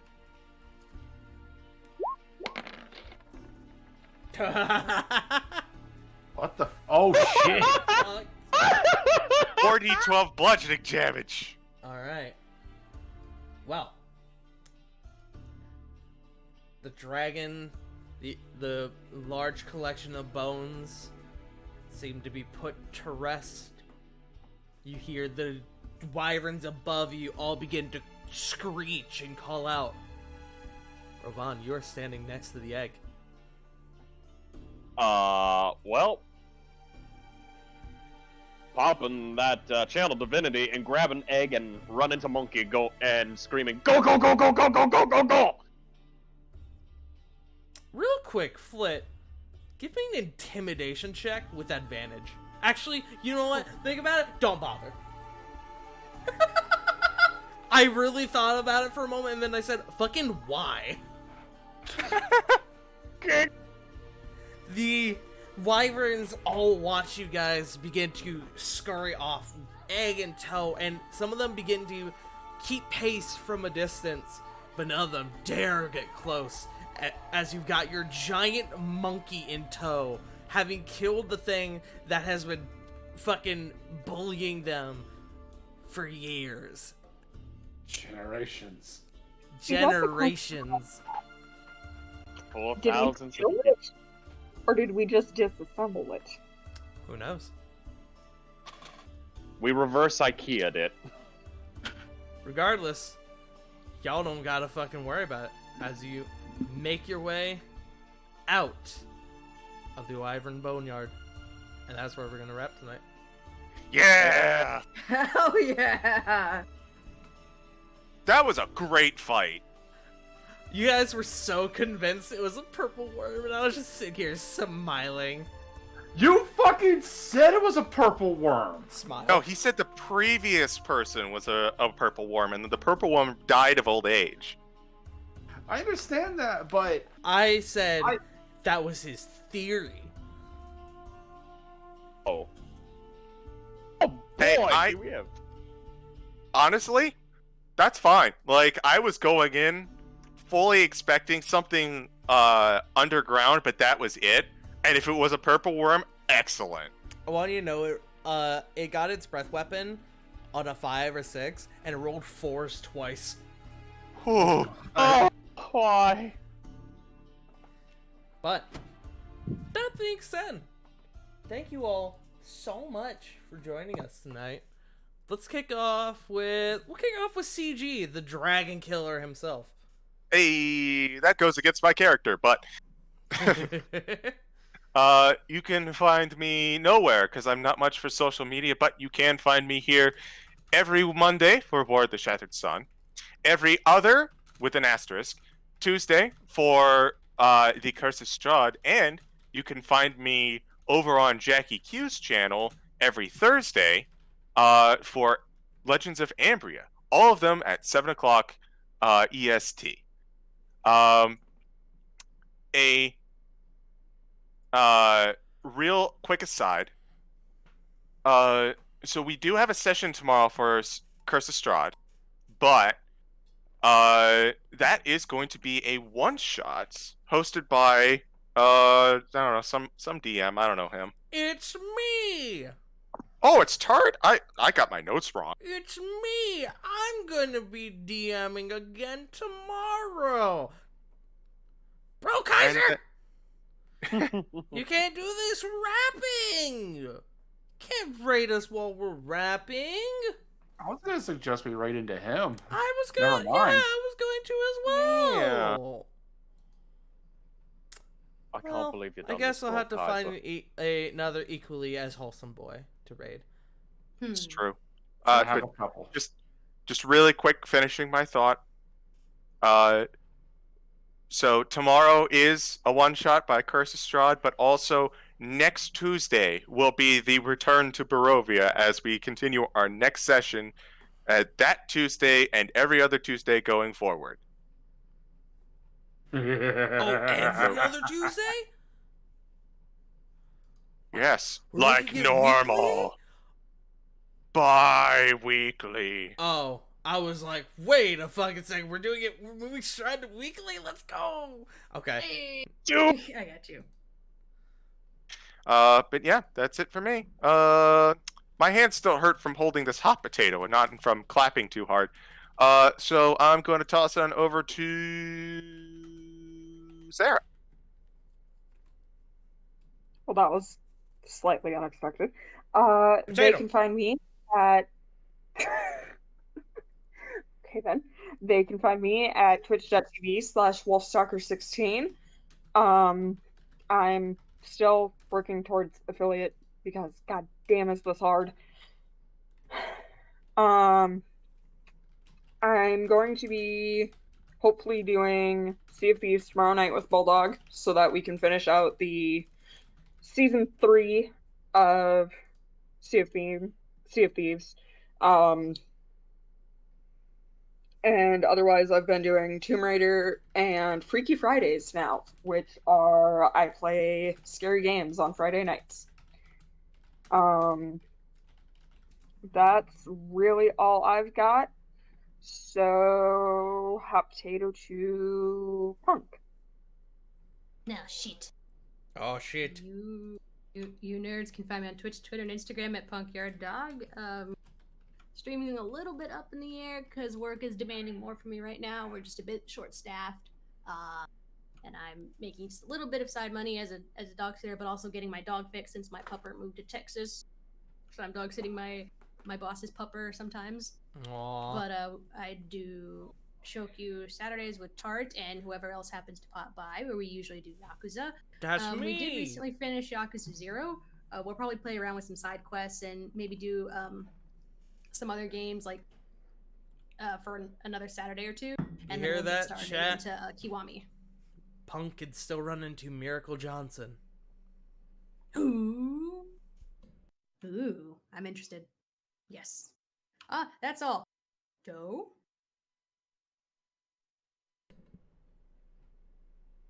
What's up?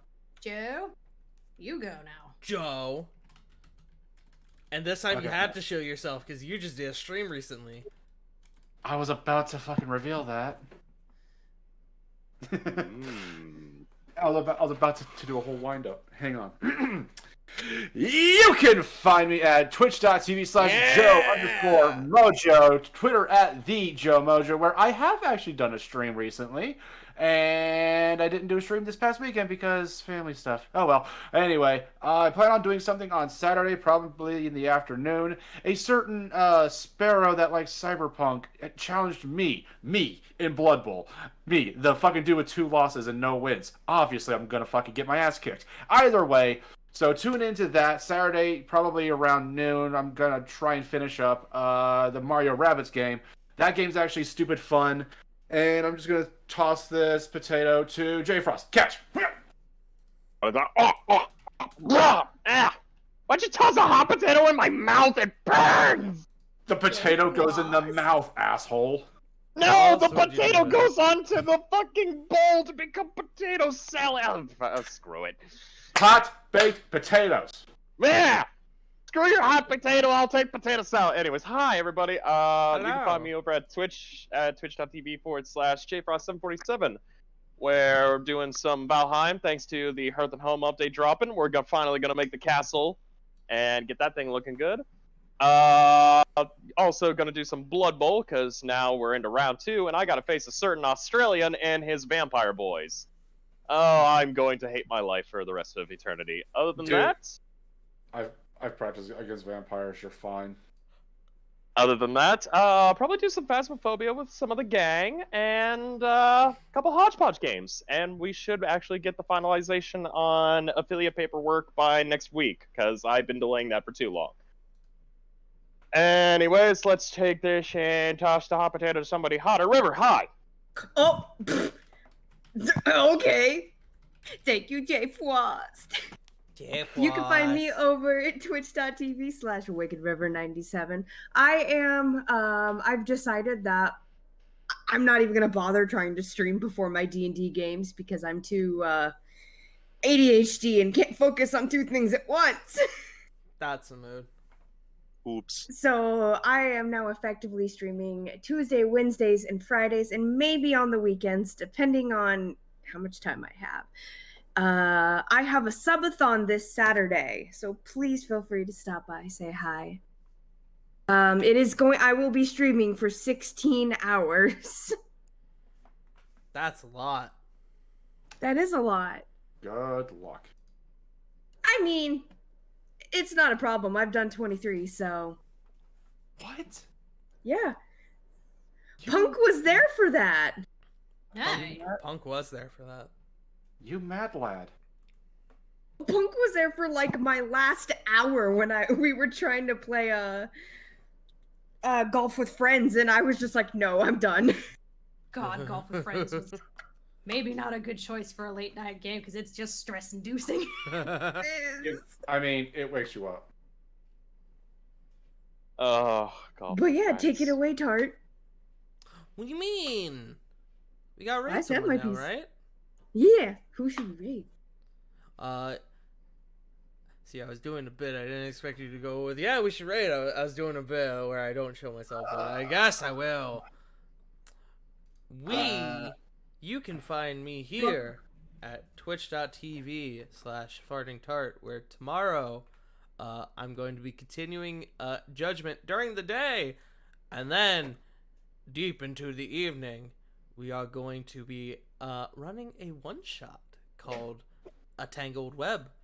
And finally, Joe can become cured of being the only one with forbidden knowledge. Forbidden knowledge. So, make sure to tune in for that. But yes, I am planning to finish Judgment this week, and then at the end of the week, the plan is to start the sequel, Lost Judgment, which technically comes out tomorrow. But yeah. Judgment. Who do we want to raid? I see a few people we can raid. I got a Tiki, I got a Jonathan, and a Caliban. I got a Caliban, an Arkoff, and a Mr. Rabbit. You know, I mean, Sean's playing everybody's favorite Western civilization simulator. We're gonna raid Tiki, and I'm gonna tell you exactly why. He's found my weakness. He's playing Shantae. Oh, good fair. I love how you didn't say anything about me giving you your shout on your own channel. Nah. Why would I? Smile. But everyone, go show Tiki a little bit of love. Let him know who sent you. Tell him that Shantae is cute. And we will be back next week with another episode of War of the Shattered Sun. Thank you all so much for joining us. And remember, as always, Black Lives Matter, Trans Lives Matter, Asian Lives Matter, and most importantly, you matter. We love you all, and we'll see you all next week. Bye-bye! Pay the toll.